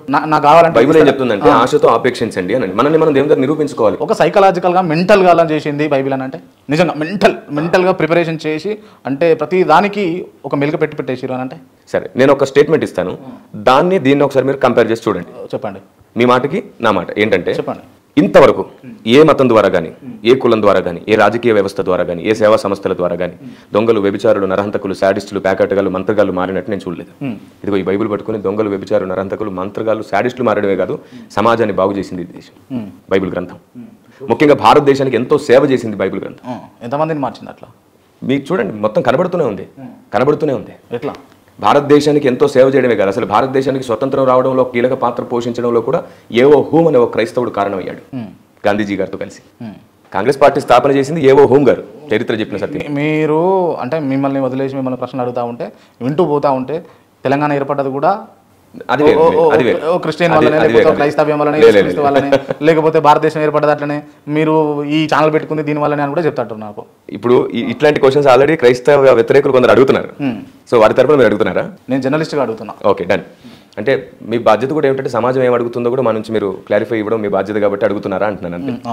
విషయం ఏమిటంటే బ్రదర్, నేను యూనివర్సల్గా మాట్లాడుతున్నాను, ఒక్కొక్క ఏరియా గురించి మాట్లాడట్లేదు. భారతదేశానికి బైబిల్ ఏం చేసింది అని చెప్పడానికి చెప్పిన ప్రయత్నం అది, అంతే. అరటి పండ్లు ఇస్తే కడుపు అవుతుందా? పిల్లలు పుడతారా? అరటి పండ్లు తింటే, అరటి పండ్లకు ప్రేయర్ చేస్తే ఒక, నేను నా ప్రశ్న కంప్లీట్ కానీ అవుతుందా కాదా? అవ్వదు. అరటి పండ్లు తింటే, పూజ చేసిన అరటి పండ్లు, ప్రేయర్ చేసిన అరటి పండ్లు తింటే పిల్లలు పుట్టరు? అవ్వదండి. క్లియర్. ఓకే, ఆయిల్కు పూజ చేసి ఆయిల్ రాస్తే మహిమ పొందుదా? మీరు బైబిల్లో ఉంది. మీరు సాధ్యపడుతుంది. బైబిల్లో ఏముందంటే, ఎవరైనా రోగిగా ఉంటే నూనె రాసి ప్రార్థించండి అని ఉంది. ఓకే, ఇటువంటి నెత్తి మీద చేయబెట్టి ప్రేయర్ చేస్తూ ఖచ్చితంగా మీకు ఉన్నటువంటి ఇబ్బందులు ఏవైతే ఉంటే తొలగిపోతాయా చేస్తే? ఇప్పుడు ఇబ్బందులు అనే ప్రస్తావనలో మీరు ఒక చిన్న సవరణ చేసుకోవాలి. ఆరోగ్య సమస్యలు కావచ్చు, ఆర్థిక సమస్యలు కావచ్చు, సేవకులు చాలా మంది ప్రార్థించినప్పుడు దేవుడు మేలు చేస్తున్నాడు. రైట్, పోతాయి. క్లియర్. రైట్. ఒక ప్రసంగం చేసేటప్పుడు, లేకపోతే మీరు అంటున్నట్టు ఏమంటారు దాన్ని, ప్రవచన చెప్తున్నప్పుడు ఎక్కడో ఉన్నటువంటి ఒక వ్యక్తిని, తెలియని వ్యక్తిని పేరు పెట్టి పిలిచేటటువంటి శక్తి సామర్థ్యాలు దేవుడు ఇస్తాడా? చూడండి, దేవునికి ఇస్తాడా? ఇయ్యడా? దేవునికి అసాధ్యమైంది లేదు. ఇస్తాడా? ఇయ్యడా? ఇస్తాడు. ఎందుకు ఇవ్వడు? ఇస్తాడు. ఆ వ్యక్తి విలువచ్చు. బైబుల్లో ఓకే, చెప్పండి. మళ్ళీ ఇది వివరించకపోతే మీరు క్వశ్చనే రాంగ్ అయిపోయింది. సరే. బైబుల్లో ఇదిగో నువ్వు పలాని పాపంలో ఉన్నావు, నువ్వు పలాని తప్పులో ఉన్నావు, నువ్వు పలాని పరిస్థితిలో ఉన్నావు, నీ జీవితాన్ని బాగు చేసుకో, ఇలా ఒక ప్రయోజనకరమైన పిలుపులు అయితే వచ్చినాయి. అంతేగాని చిన్నదానికి పెద్దదానికి చిన్న చిన్న వాటన్నిటిని పెట్టి పిలుపు, అది ఆ పిలుపుల గురించి కాదు. దేవుడు బైబిల్ గ్రంథంలో కొందరి రహస్యాలను పిలిచి మరి నీ జీవితం సరి చేసుకో అని చెప్పాడు. నేను దాని గురించి మాట్లాడు. నిజంగా ఇది మీకు నిజంగా కామెడీ ఎప్పుడు అనిపించదన్న? నిజంగా ఒక సంఘం మీటింగ్ పెట్టుకున్నప్పుడు ఒక వ్యక్తి, ఒక పాస్టర్ స్వయంగా ఎక్కడో ఉన్న ఒక అమ్మాయిని పిలిచి, అమ్మ నీ భర్త నిన్ను వేధిస్తున్నాడు, నీ భర్తకు నీకు తగువలు అవుతా ఉన్నాయి, అవన్నీ క్లియర్గా అవుతాయి అని చెప్పేసి నెత్తి మీద చేయబెట్టి ప్రేయర్ చేస్తే ఇక అలాగ సెటప్ అయిపోతుంది. ఇక సరే, ఒకవేళ నిజంగానే జరిగింది అనుకోండి, సెట్ అయింది అనుకోండి, దానికి కామెడీ అని మనం ఎట్లా అంటాం? సెట్ అయ్యేది ఉంది కాబట్టి అయింది కావచ్చు, లేకపోతే దాన్ని అంతా ఆల్రెడీ స్టోరీ అంతా లైన్ చేసుకొని కావాలని ఇక్కడ ఉన్నటువంటి పాస్టర్ గేమ్ ఆడుతున్నాడు కావచ్చు. ఇప్పుడు అది కూడా చెప్తున్నారు, అలా కూడా గేమ్ ఆడుతున్నారు అంటే నేను చెప్తున్నాను ఏమిటంటే, లేదు, గేమ్ ఆడే వాళ్ళ గురించి మాట్లాడకండి, నిజంగానే భక్తి చేస్తూ నిజంగానే అగ్ని సమమైనటువంటి విశ్వాసంలో బ్రతుకుతున్న వాళ్ళని గురించి మాట్లాడండి. నేనేమంటానంటే నెగిటివ్ ఎక్కువ చూస్తున్నాం, మనం పాజిటివ్ చూడట్లేదు. Right, okay. ఇప్పుడు పేరుతో మీ ముందుకు వస్తా. అమ్మ తేజ చేసేటటువంటి కార్యక్రమాలన్నిటికీ కూడా బాధ్యుడు యేసుక్రీస్తేనా? కాదు, అమ్మ తేజ మాత్రమే. ఖచ్చితంగా ఎవరు చేస్తే వాళ్ళదే అవుతుంది. అమ్మ తేజ చేసేటటువంటి అంశాలన్నీ కూడా వాస్తవమా అవాస్తవమా? అదే వివరిస్తాను. నేను అడిగిన ప్రశ్నకు సమాధానాలు చెప్పి మీరు వివరణలోకి వెళ్ళండి. వివరణ కావాలి, మాట కాదు. మాట చెబితే అనేకులకు నాకు వ్యత్యాసం ఉంటుంది. నేను వివరణించి సమాధానం పరిచయడానికి ప్రయత్నించేవాడిని, వివాదంలో నెట్టేవాడిని. సరే, ఏం జరుగుతుందో చూద్దాం, చెప్పండి. మీరు మీ పరిచయం చేయండి, ఏం చేస్తారు? మీరు అడిగిన దానికి నేను చెప్తాను ఏంటంటే, బైబిల్ గ్రంథం ప్రకారం దేవుడు ఒక వ్యక్తికి అభిషేకం ఇస్తే లేదా కృపావరం ఇస్తే ఆ వ్యక్తికి సరైన అవగాహన లేకపోతే అతను అనుకున్నట్లే దాన్ని వాడతాడు. అది అవగాహన ఉంటే సరిగ్గానే వాడబడుతుంది, ప్రయోజనంగా వాడబడుతుంది. మిమ్మల్ని బట్టి నా నామం అన్యజనులలో దూషింపబడుతుంది అని అన్నాడు. మనం కొన్నిటిని పెట్టుకుని ఇలాగే దేవుని శక్తి ప్రవహించాలని ఎప్పుడు అనుకోకూడదు. సింపుల్గా చెప్తాను నేను. పడిపోయిన కెరూబు పడిపోక ముందు యథార్థంగా నమ్మకంగా ఉన్నాడు, దేవుడు అతను అభిషేకించాడని బైబిల్ చెప్పింది. ఇప్పుడు అతడు పడిపోయిన తర్వాత దేవుడు ఇచ్చిన అవే శక్తుల్ని తప్పుగా వాడుతున్నాడు. అవగాహన చెడిపోతే శక్తులు తప్పుగా వాడబడతాయి. ఇప్పుడు అమ్మ తేజ ఒక కెరూబు అంటారు, ఇప్పుడు మీరు అంటున్నారు. అది నేను ఒక వివరణ ఇస్తున్నాను. అవగాహన చేసుకోవాలంటారు. ఇక అంటే అమ్మ తేజ ఒక కెరూబు మీరు అంటున్నారు. సరే, మీరు చెప్పిన విధానంతో నేను అంటున్నా. లేదు, ఆయన చూడండి, ఈ భూమి మీద ఎవరైనా సరే 100% పర్ఫెక్ట్గా చేయట్లేదు. ఏది ఎక్కడో చోట అవగాహన లోపం అయితే అందరిలో ఉంది, మీలో నాలో కిరణ్ పాల్ గారు నేను ఏమంటా అంటే, ఇప్పుడు దేవుడు ఉన్నాడు, దేవుని మీరు నమ్మిరు, మీ పైన కృపా కటాక్షం దేవుడు కురిపిస్తున్నాడు, మీకు ఇస్తున్నాడు, మిమ్మల్ని ఉత్తేజపరుస్తున్నాడు దేవుడు అని అనుకుంటే మిమ్మల్ని పూర్తి స్థాయిలో చేయాలి, పూర్తి అవగాహనతో చేయాలి. మిమ్మల్ని ఏదో తూతు మంత్రంగా మీకు కొన్ని శక్తులు ఇచ్చి తప్పుదోవ పట్టేటట్టు మళ్ళీ మీరు అయ్యేటట్టు మిమ్మల్ని కొంతమందిని మీరు యూజ్ చేసుకొని వాడుకొని ఆర్థికంగా, రాజకీయంగా, లేకపోతే మీకున్న మిషనరీస్ పెంచుకోవడం కోసం, ఇదంతా దేవుడేనా? మళ్ళీ దీనికి కారణం దేవుడేనా? మొదట్లో మాట్లాడుకున్నాం మనం ఇదే విషయం. మళ్ళీ మీరు అదే ప్రశ్న అడిగారు, మళ్ళీ వివరిస్తున్నాను. 2 మాటల్లో వివరిస్తాను. మంచి చెడు రెండింటి విచక్షణ మనకు కావాలి. అదే చెప్తున్నాను బ్రదర్, మంచి చెడుల విచక్షణ లేకుండా ఎప్పటికీ ఈ భూమి మీద న్యాయం యథార్థం ఎప్పుడు స్థాపించబడదు. మరి దేవుడు ఈ మంచి చెడు ఎందుకు సృష్టించాడు? ఓన్లీ మంచి మీకు అర్థమయ్యేదంటే చెప్పనా? మీకు అర్థమయ్యేదంటే చెప్పండి. అంటే హైందవ సహోదరులకు అర్థం కావాలి, అందుకు చెప్తున్నాను. చెప్పండి. ఇప్పుడు మీరు కూడా క్రీస్తున్న కాకుండా హైందవులే అని చెప్పారు కదా, సో అందుకని ఈ మాట చెప్తున్నాను, వేరే ఉద్దేశంతో కాదు. చెప్పండి, అర్థం అవడానికి మాత్రమే. చెప్పండి. ఇప్పుడు విజయులు అజయులు, విజయ్ అజయ్ అని 2 ఉన్నారు ఋషులు, మహా తపస్సంపన్నులు. వీళ్ళు విష్ణుమూర్తిని ప్రసన్నం చేసుకొని వరం అడుగుమంటే వీళ్ళేం వరం అడుగుతారు? ఉన్న పురాణాల ప్రస్తావన ప్రకారం నీతోనే ఉండాలి మేమని వరం అడుగుతారు. నీతోనే ఉండాలంటే ద్వారపాలకులుగా ఉండడానికి వైకుంఠం తీసుకెళ్తారు, అందులో ఉన్నది. తర్వాత ఏం జరుగుతుంది? అక్కడ బ్రహ్మపుత్రులు వస్తారు కొన్నాళ్ళకి. సరిగ్గా బ్రహ్మపుత్రులు రావడానికి కొద్ది రోజుల ముందు విష్ణు ఏం చేస్తారంటే, వారికి నన్ను ఎవరు డిస్టర్బ్ చేయకుండా, నా దగ్గరికి ఎవరు లోపలికి రాకుండా మీరు అడ్డగించండి, నాకు అంతరాయం కలిగించకండి, నేను సీరియస్ వర్క్లో ఉన్నాను అని చెప్పేసి వెళ్ళిపోతారు లోపలికి. ఇప్పుడు వీళ్ళ కర్తవ్యం ఏమిటంటే ఎవరు వచ్చినా ఆపాలి. కానీ విష్ణుమూర్తికి తెలుసు బ్రహ్మకుమారులు వస్తారని, కావాలని ఆ ప్రస్తావన జరుగుతుంది. ఈ మధ్యలో ఏమవుతుందంటే, బ్రహ్మపుత్రులు ఈ ద్వారపాలకులుగా ఉన్నటువంటి వీరిని శపిస్తారు, వీళ్ళు లోపలికి వెళ్ళివ్వకపోతే. శపించిన తర్వాత ఏం జరుగుతుంది? తర్వాత విష్ణుమూర్తి వస్తారు, అయ్యో ఇంత పెద్ద శాపం వచ్చేసింది, వీళ్ళు ఏడుస్తూ అంటారు, అయ్యో ఇంత జరుగుతుందని మేము అనుకోలేదు, నీ ఆజ్ఞనే పాలించాం కానీ వీరితో మాకేం ద్వేషం లేదు. అప్పుడు వీళ్ళు ఏమంటారంటే, దీనికి శాప విమోచన ఏదైనా చేయండి అన్నప్పుడు అడుగుతారు ఏమిటంటే, నాకు శత్రువులై 7 జన్మల పాటు నాకు దూరంగా ఉంటూ నాకు భక్తి చేస్తూ పాతాళంలో ఉంటారా, లేదంటే ఒక 4 జన్మల పాటు నాకు శత్రువులుగా ఉంటారా, కోరుకోండి మీ ఇష్టం అని అంటాడు. అప్పుడు వీళ్ళు శత్రువులుగా ఉండడానికి కోరుకుంటారు. అతనే రావణుడు, తన సహోదరుడు ఎవరైనా కుంభకర్ణుడు, వాళ్ళు ఇప్పుడు ఇదంతా ఎందుకు చేస్తున్నట్టు మరి పురాణాలు ఇదంతా ఎందుకు ఉన్నట్టు అని అడిగితే ఏం చెప్తారు? ఏం నేర్పించడానికి ఇదంతా అంటే సమస్త కళ్యాణములకు మంచి ఏదో చెడేదో చెప్పడానికి ఇదంతా జరిగిందని కదా చెప్తారు. కాబట్టి మనందరి విశ్వాసాలలో న్యాయము ధర్మము మంచి చెడు విచక్షణ కోసం పోరాటం జరుగుతుంది. ఫస్ట్ దాన్ని సరిగ్గా గుర్తిస్తే దేవుడు అనే విషయాన్ని అర్థం చేసుకోవడానికి ఉపయోగపడుతుంది. అందుకే నేను పేర్లు ఎత్తేసి వీళ్ళెవరు అని అన్నారు. నేనేమన్నాను, మీకైనా వారికైనా అందరికీ ఈ విశ్వంలో ఒక్కడే దేవుడు ఉన్నాడు. ఆయన్ని నేను యేసుక్రీస్తుగా త్రియేక దేవుడిగా గుర్తించాను. ఇప్పుడు యేసుక్రీస్తు ఇతర మతాల దగ్గర పూజించినటువంటి విగ్రహాధారణ చేసినటువంటి ప్రసాదాలు తినొద్దు అని చెప్పేసి బైబిల్లో చెప్పిండు. ప్రసాదం తినొద్దని యేసుక్రీస్తు అపోస్తలుల ద్వారా ప్రకటించబడింది. ఏందన్నట్టు అసలు దీని గురించి కూడా నేను చాలా యేసుక్రీస్తు తెలుసు, అంటే ఇట్లా జరుగుతుంది అని కూడా తెలిసి కావాలని ఇట్లా రాసుకున్నాంటారా? ఈ కావాలనే దగ్గరే నేను ఇప్పటిదాకా ధర్మము న్యాయము మంచి చెడు విచక్షణ తెలియడానికి అన్ని జరుగుతున్నాయి. కావాలని ఏమి లేదు. దేవుడు కావాలని ఎందుకు ఏం చేస్తాడు? దేవుడు మనకన్నీ నేర్పించి మనల్ని ఒక మంచిగా మానవత్వం ఉన్నటువంటి వ్యక్తిగా మీరు చెప్పండి. రైట్, దాని గురించి చెప్తాను నేను. హైందవ ధర్మంలో అయ్యప్పమాల, భవానీమాల, శివమాలలు వేసుకుని చాలా నిష్ఠగా ఖచ్చితంగా భక్తి చేసే అన్నదమ్ములు ఉన్నారు. వాళ్ళని మన ఇంటికో మన గుడికో తీసుకెళ్ళి ప్రేమగా ఏదైనా నాటుకోడి పులుసులాగా చేసి పెడితే తింటారా? పొరపాటుగా తినరు. ఎందుకంటే వాళ్ళ నిష్ట పాడవుతుంది. వాళ్ళు అంటారు తినలేమండి, మా నిష్ట పాడవుతుంది అంటారు. మేము ప్రేమతో పెడుతున్నాను, తినొచ్చు కదంటే తినకూడదు. అది నిష్ట ప్రకారంగా తినకూడదు. కేవలం ఒక్కటే నిష్ట పాడవుతుందని తినరు కానీ మనకేదో దూరంగా ఉండాలి. నిష్ఠతో ఉన్నారా మరి? అంటే క్రైస్తవులు అంత నిష్ఠతో ఉన్నారు. ఈవెన్ నేను చెప్తా ఉన్నా, అయ్యప్ప మాల వేసుకున్నప్పుడు ఖచ్చితంగా కాళ్ళకి చెప్పులు చాలా నిష్ఠగా ఉంటారు. కటిక నీళ్ళ మీద పడుకుంటారు. అంత నిష్ఠతో లేరు కదా క్రైస్తవులు. భయంకరమైన చలిలో కూడా వాళ్ళు స్నానాలు చేస్తారు. అదే అంత కఠినంగా లేరు కదా క్రైస్తవులు. చూడండి, నిష్ఠలో క్రియలో కఠినత్వం ఉంటేనే కాదు, మనసులో కఠినత్వం, విశ్వాసంలో సామర్థ్యత, విశ్వాసంలో ఖచ్చితత్వం కూడా నిష్ఠలో భాగమే. అందుకే నేను చెప్తున్నాను, వీరు ఎలాగైతే 21 రోజు 41 రోజు తర్వాత మళ్ళీ నార్మలేగా. కానీ క్రైస్తవుడు బాప్తిసం ద్వారా జీవితకాలం నిష్ఠలో బతుకుతాడు. రైట్, ఇదే ప్రశ్న నేను విజయప్రసాద్ రెడ్డి గారిని అడిగినప్పుడు క్లియర్గా తాను తింటా అని చెప్పేసి చెప్పాను. అదే ఆయన తినొచ్చు అని చెప్పి. ఇక్కడ ఏంటంటే ఆయన సొంత విశ్వాస పరిమాణం గురించి మాట్లాడుతున్నారు. ఆయన సొంత విశ్వాస పరిమాణం గురించి మాట్లాడుతున్నారు. కానీ సమాజంలో అందరికీ ఆ విశ్వాసం లేదు. అంత స్థాయి విశ్వాసం ఎవరికి ఉంది? ఎవరి విశ్వాసాన్ని బట్టి వాళ్ళు ఒక ఆలోచన చేసుకుంటారు. కానీ మీరు విజయప్రసాద్ గారి మాటలను వ్యతిరేకిస్తారా, ఏకీభవిస్తారా? ఇప్పుడు నేను వ్యతిరేకించానా, వివరించానా? నేను అడుగుతున్నాను మిమ్మల్ని, వ్యతిరేకిస్తారా, ఏకీభవిస్తారా? మీరు అదే చెప్తున్నాను. ఇక్కడ వ్యతిరేకత అనే ప్రస్తావన కంటే కూడా ఆయన విశ్వాసాన్ని ప్రకటించుకున్నాడు. నా విశ్వాసం బలమైంది, నేను తింటాను అన్నాడు. నేనేమంటానంటే, విగ్రహంలో అర్పించినది కానీ నైవేద్యములుగా సమర్పించింది కానీ మీ నిష్టకు ఇది భంగం కలిగిస్తుందని బైబిల్ చెప్పింది. నిష్ట కోసమే వాటిని ముట్టట్లా. మీ ఇంటికి పిలిచి కారంతో పెట్టిన తృప్తిగా తింటాం. మీ కష్టాల్లో, మీ కన్నీళ్ళు, మీ బాధల్లో, మీ పెళ్లిల్లో, చావుల్లో అన్నింటిలో వచ్చి మిమ్మల్ని ఓదార్చి మీతో ఉంటాం. కానీ తినకూడదు ఏదైతే ఉందో అది తింటే నిష్ట పాడవుతుంది. నిష్ట కోసం మాత్రమే ప్రసాదాలు తినట్లేదు, బలిగా అర్పించింది తినట్లేదు. ఎందుకంటే దేవుడు ఆత్మయ్య ఉన్నాడు. ఒక రూపంలో దేవుని చూడడం కంటే ఆత్మగా దేవుని అనుభవించడమే మంచిది. రైట్. ఇప్పుడు దేవుని నమ్మితే చేసిన పాపాలన్నీ పోయి ప్రాయశ్చిత్తం కోసం దేవుని ప్రేయర్ చేస్తే మంచి జరుగుతుందని బైబిల్లో ఉందా? ఎస్, ఉందా? ఇక్కడ ఏంటంటే ఉందా లేదా అదే చెప్తున్నాను. ఉందా? ఆయన్ని నమ్మి మారు మనసు పొంది పాపములు ఒప్పుకుంటే పాప క్షమాపణ జరుగుతుంది. పాప క్షమాపణ జరుగుతుంది. ఓకే, అంటే ఎన్ని తప్పులైనా చేయొచ్చు, ఎన్ని మటలైనా చేయొచ్చు, ఎన్ని మానభంగాలైనా చేయొచ్చు. దేవుని యేసయ్య నన్ను క్షమించి నా తప్పు అయిపోయింది అని అతను మంచోడు అయిపోతాడు. దీంట్లో మీకు అర్థమయ్యేటట్టు చెప్తాను. నమ్ముకొని మళ్ళీ తప్పు చేసి క్షమించమని అడగడం కాదు. అందుకే నేను చెప్పాను, చాలా మంది నరహంతకులు, శాడిస్టులు, వ్యభిచారులు కూడా మారారు. అయ్యా మా పురం మీకు తెలుసుగా, ఈరోజు సువార్తపురంగా పిలువబడుతుంది. Right, okay. 80 సంవత్సరాలకు ఒక వ్యక్తి చనిపోయేది ఉందనుకోండి. 80 సంవత్సరాలు చనిపోతాడు ఒక వ్యక్తి. 80 సంవత్సరాలు చనిపోయే వ్యక్తి 79వ ఏట అప్పటి వరకు అన్ని సైకో పనులు, శాడిస్ట్ పనులు చేసి చివరిలో ఒప్పుకుంటే క్షమిస్తాడా? చూడండి, దేవుడు మనలాగా అమాయకుడేం కాదు.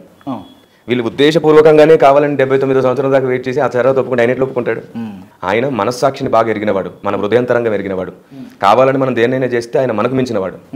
రైట్. ఇప్పుడు ఇవన్నీ మాటలు వింటున్నటువంటి ప్రేక్షకులు ఏమనుకుంటారు అంటే, నిజంగా వాస్తవంగా మనకు కూడా కొన్ని సందర్భాలు అనిపిస్తుంది. మీరు చెప్తున్నటువంటి ఇంపాక్ట్ నిజంగానైనా తప్పులు చేస్తే నిజంగా ప్రేయర్ చేస్తే దేవుడు క్షమిస్తాడా అన్న క్వశ్చన్ మార్క్ కొంతమందికి వచ్చి ఉంటుంది.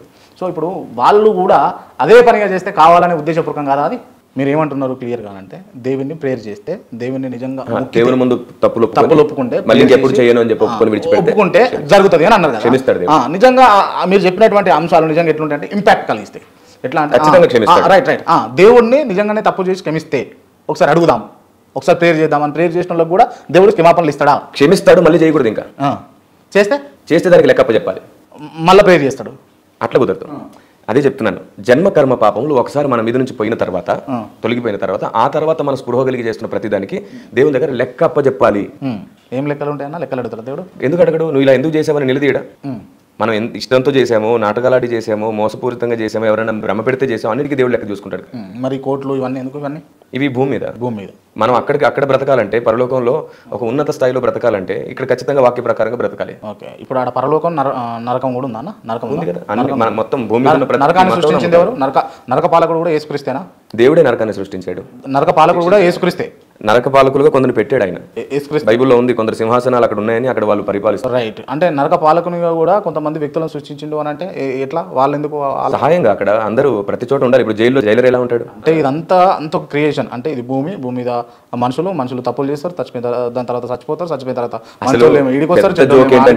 పెద్ద జోక్ ఏంటంటే ఇది నమ్మడంలో లాజిక్ ఉంది, న్యాయం ఉంది, ఇక్కడ నీతి న్యాయం ధర్మం తెలిసిపోతుంది. కానీ 7 జన్మల దగ్గర అసలు ఏ లాజిక్ సెట్ అవ్వదు అక్కడ. 7 జన్మలు అన్నిటికంటే పెద్ద జోక్ అది. మీరు జన్మతః పాపం అనొచ్చు. జన్మతః పాపం అనేది సరిగ్గా సెట్ అవుతుంది, మన స్వభావానికి సంబంధించింది, అది ప్రస్తుతానికి సంబంధించింది. చచ్చిపోయిన తర్వాత మళ్ళీ పరలోకానికి లేకపోతే యమలోకానికి నరకానికి పోతారు అనొచ్చు. అది మన విశ్వాసంలో వాస్తవం కదా, సత్యమే కదా. నిజంగా పోతారా? ఇప్పుడు మీరు సాధ్యమా? నేను మిమ్మల్ని అడుగుతాను, మీరు 7 జన్మలు ఎప్పుడైనా నమ్మారా? చిన్నప్పటి నుంచి ఎప్పుడైనా మీకు నమ్మకం కలిగి? 7 జన్మలు నేనా? మన సమాజానికి ఒక మంచి సందేశం ఇద్దాం. 7 జన్మల మీద ఒక నమ్మకం ఉందా? ఎవరికి? నాకు జన్మల మీద ఏం లేదు ప్రస్తుతం ఇప్పుడున్నటువంటి. ఓకే, అయితే సమాజం అయితే 7 జన్మలు నమ్మే వాళ్ళు చాలా మంది ఉన్నారు కదా. చనిపోయిన వాళ్ళందరూ కూడా పాపాలు చేస్తే, తప్పులు చేస్తే కుక్కగా, నల్లిగా, పిల్లిగా, పక్షిగా ఏదో ఒక రూపంలో పుడుతున్నారు అనేది నమ్మకం వాళ్ళకి. అవును, అదే నిజమైతే ఇప్పుడు ప్రపంచంలో దాని సంఖ్య పెరగాలి, పక్షుల సంఖ్య, జంతువుల సంఖ్య, క్రిమి కీటకాల సంఖ్య పెరగట్లేదే. వాటి సంఖ్య తగ్గిపోతుంది, నానాటికి ఆ జాతులు నశించిపోతున్నాయి, ఆత్మలు ఎడిపోతున్నాయి. ఆత్మలే ఉండే. చచ్చిపోయిన తర్వాత ఇంకా ఆత్మ ఎక్కడిది? ఇది ఊపిరి మాత్రమే అని నేను అంటాను. మీరు లేదు, ఆత్మ లేకపోతే అసలు దేవుడు చేసిన సృష్టికి అర్థమే లేదు. ఆత్మలు ఉన్నాయని అంటారు. భూమి మీద ఉండయి అని మీరే అంటారు. బ్రదర్, నేను అదే చెప్పాను, మన ఆత్మ మన మరణం తర్వాత ఈ భూమి మీద ఉండదు, భూమి మీద వెళ్ళిపోతుంది. సృష్టికర్త అయిన దేవుని తెలుసుకుంటే పరదేశి. ఇది కంప్లీట్ చేయండి. సృష్టికర్త అయిన దేవుని తెలుసుకుంటే పరదేశి. సృష్టికర్త దేవుడు ఎవరో తెలుసుకోకుండా చనిపోయి ఎంత బాగా బ్రతికినా వాళ్ళు ఖచ్చితంగా పాతాళానికి వెళ్ళాలి. ఇప్పుడు హిందువులందరూ కూడా మీరు అంటున్నట్టు నరకానికి పోతారన్న? వెళ్ళకూడదు, అందుకే మేము సువార్త చేస్తున్నాం. అర్థం కాదు, వెళ్ళకూడదు, ఎవరు వెళ్ళకూడదు, ఎవరు పోవద్దు. మనసారా కోరుకుంటున్నాను. బైబిల్ కూడా చదివిస్తుంది, ఏ ఒక్కరు నశించడానికి ఇష్టం లేదు. ముస్లింలందరూ ఎవరు వెళ్ళకూడదు, ఎవరు పోవద్దు, వెళ్ళకూడదని ప్రకటిస్తున్నాం. ఒక్క దేవుడు ఎవరో తెలుసుకున్నాం రండి అని. రైట్. ఒకరినొకరు ఆచారాల పేరిట, దాని పేరు దీని పేరిట దూషిస్తున్నంత వరకు సత్యం ఎప్పుడు తెలుస్తుంది? వ్యంగ్యం ఎప్పుడు వాస్తవాన్ని తెలుసుకొనివ్వదు, సత్యం తెలుసుకొనివ్వదు. నేను మళ్ళీ అదే చెప్తున్నాను బ్రదర్, మనందరికీ ఒక్కడే దేవుడు ఉన్నాడు. ఫస్ట్ ఒక్కడున్నాడని తెలిస్తే ఈ సైతాన్ ఏమిటి, ఎలా కలిగాడు, ఈ చీకటి ఏమిటి, కెరూబ్ ఏమిటి, న్యాయం, ఇవన్నీ అర్థమైపోతాయి. ఫస్ట్ ఒక్కడున్నాడని నమ్మదం. సరే, ఇప్పుడు మొన్న పశ్చిమ బెంగాల్లో ఒక ఘటన జరిగింది. డాక్టర్ని ఒక అంతకుడు, నీచకుడు దారుణంగా చంపేసిండు. ఆ ఘటన వెనకాల దేవుడు ఉన్నాడా? ఎట్లుంటాడు బ్రదర్? ఉండడా? మీకు నేను ఆపొచ్చు కదా, దేవుడు ఆపొచ్చు కదా. నేను సేమ్ ఇంకో క్వశ్చన్ అడుగుతాను. భూకంపాలు, యుద్ధాలు సంభవిస్తున్నాయి. అవును, అప్పుడు పెద్ద పెద్ద భవనాలు కూలిపోతాయి. మరి చిన్న చిన్న పిల్లలు కూడా చనిపోతున్నారే, వాళ్ళు ఏం తప్పు చేశారు? దేవుడు వాళ్ళని ఎందుకు కాపాడట్లేదు? చెప్పండి, మీరే చెప్పాలి. ఒక న్యాయం ఉంటుందిగా. దేవుడు ఏం చేసినా దాని వెనకాల ఒక న్యాయం ఉండి తీరుతుంది. సరే, నేను ఒక మాట అంటాను, మనం ఇక్కడ పుట్టిన మరణం తర్వాత ఖచ్చితంగా ఎక్కడికి వెళ్ళాలి? దేవుని దగ్గరికి వెళ్ళాలి. ఎవరైనా సరే సత్యదేవుడు ఎవరో తెలుసుకోకుండా, న్యాయం, యథార్థత, సత్యం ఏంటో తెలుసుకోకుండా చనిపోతే వాడు తప్పకుండా పాతాళానికి వెళ్ళాలి. నియమం ప్రకారంగా ఏ గ్రంథమైనా అదే చెప్తుంది. భూమి లోపల పాతాళం అంటే భూమి లోపలి పాతాళం అంతే. ఎట్లా పోతారు భూమి లోపలికి? ఆత్మ వెళ్తుంది, ఆత్మ దేవుడు బంధించగలడు. భూమి లోపల బంధిస్తాడు దేవుడు. భూమి లోపల పర్టికులర్ గా ఎందుకు అంటే పాతాళం అక్కడ పెట్టాడు ఆయన. జైలు ఎందుకు పెడతాడు? జైలు అక్కడ ఎందుకు పెట్టారంటే అది మనం పెట్టుకున్నాం, ఒక రూల్, ఒక నియమం పెట్టుకున్నాం. అక్కడ పెడతాం, ఎక్కడ పెడితే అక్కడ పెడతాం. ఒకప్పుడు అండమాన్లో తీసుకెళ్లి పెట్టేసేవాళ్ళు. ఎందుకు అక్కడ పెట్టేవాళ్ళంటే అది జైలు లాగా ఉండేది, ఆ దీవి బయటికి తప్పించుకోవడం కష్టమని. సో ఒక పర్టికులర్ బౌండరీ ఉండాలి కదా. సో పాతాళాన్ని ఎక్కడ పెడతాడు? అంటే ఆత్మలను కూడా బందీ చేసే శక్తి దేవుడికి ఉంటుంది అని అంటారు మీరు. కాబట్టి ఆయన దేవుడు శక్తిమంతుడు. ఆయన ఆత్మల్ని పుట్టించగలడు, బంధించగలడు, ఆత్మల్ని నాశనం చేయగలడు. అవును, ఆయన పేరు నజరేయుడు అని యేసు. నజరేయుడనే యేసు. యేసుక్రీస్తుకు ఈ రొట్టెలు అంటే 5 రొట్టెలను 1000 రొట్టెలు చేసి ఇట్లా పంచశక్తి ఉండేనా? మీరు అడిగారు, నేను చూశాను, విన్నాను. ఉండేనా ఇది? మీరే చెప్పండి. దేవుడు సర్వశక్తిమంతుడు కదా, ఎందుకు చేయడు? చేయొచ్చా అంటున్నా. చేయగలడు. రైట్. ఇప్పుడు మీరు బాధలో ఉన్నారు, మొదట ఇంటర్వ్యూలో అడిగినప్పుడు మీరు బాధలో ఉన్న, ఇబ్బందులో ఉన్నారు, ఎంత స్వార్థ చెప్తా ఉన్నారు, ఎంత మీరు ప్రకటనలు చేస్తూ ఉన్నారు, మీరు ప్రేయర్స్ చేస్తూ ఉన్నారు. మరి మీకెందుకు కష్టాలు? అంటే పీస్ ఆఫ్ మైండ్ తోటి కిరణ్ పాల్ ఉండాలి కదా అని నేను అనుకుంటా. కాదు, మనం అనుకున్నట్టుగా భక్తి జీవితం ఎప్పుడూ లేదు. ఎందుకంటే నాకు ఏదో ఒక కొరత లేకుండా నేను పర్ఫెక్ట్ అవ్వలేను. నేను డే బై డే నేర్చుకోవాలి, దేవుడు నాకు డే బై డే అర్థం కావాలి, నీతి, న్యాయ, యథార్థత, సత్యం నాకు అర్థం కావాలంటే నాకు ఎక్కడో చోట మనసు విరగాలి. బైబిల్ అదే చెప్తుంది, హృదయం విరగకపోతే దేవుడి దగ్గరగా ఉండడం కుదరదు, మనం దేవునికి దగ్గరగా ఉండలేం. విచ్చలవిడిగా మారిపోతుంది మనసు. అంత బాగుంటే గర్వం ఎక్కువైపోతుంది. ఆయనకు తెలుసు, భక్తుల్ని విరగొడుతూనే కడతాడు ఆయన. సో కొందరికి అర్థం కాదు భక్తిలో ఏమిటిది అని. ఏ మనిషి అయినా భూమి మీద విరిగి నలుగుతూనే ఉండాలి. ఎంత కోటీశ్వరుడైనా ఏదో లోపం ఉంటుంది తలదించడానికి దేవుని దగ్గర. సరే, ఇప్పుడు కొంతమంది పాస్టర్లు దేవుడి పేరు చెప్పి నిజంగా మోసాలు చేస్తారా లేదా? నేను అదే చెప్తున్నాను బ్రదర్, చేస్తారా లేదా? నేను అదే చెప్తున్నాను. పాస్టర్స్ అనేవారు మోసం చేయాలనే మనసుతో సేవకు రారు. తమ బ్రతుకును పనంగా పెట్టి సువార్త చేద్దామని, సేవ చేద్దామని వస్తారు. చూడండి, మాకేమన్నా అయితే మా పిల్లలకి ఏమి ఉండదు. చాలా మంది జీవితాలు ఏం లేవు. ఏమెందుకు లేవు? సమస్త ఏమెందుకు ఉండవన్నా అంటే కొంతమంది ఫోన్ పే నెంబర్లు పెట్టుకుని అదే వాళ్ళని ఆ 100 మందినే చూస్తున్నారు కానీ నేను 1,00,000 మంది గురించి మాట్లాడుతున్నాను. 100 మంది అయితే ఉన్నారు కదా మీ దాంట్లో. ఆ 100 మంది నేను అదే చెప్తున్నా, మీరు ఫోన్ పే నెంబర్లు పెట్టడం తప్ప నేను అనట్లా, మీరు కూడా అనకండి. ఎందుకంటే వసూలు కాదు, ధర్మస్థాపన చేస్తున్నాం, ధర్మానికి సేవ చేస్తున్నామని క్రైస్తవ్యాన్ని వ్యతిరేకిస్తున్న అందరూ పెట్టుకుంటున్నారు.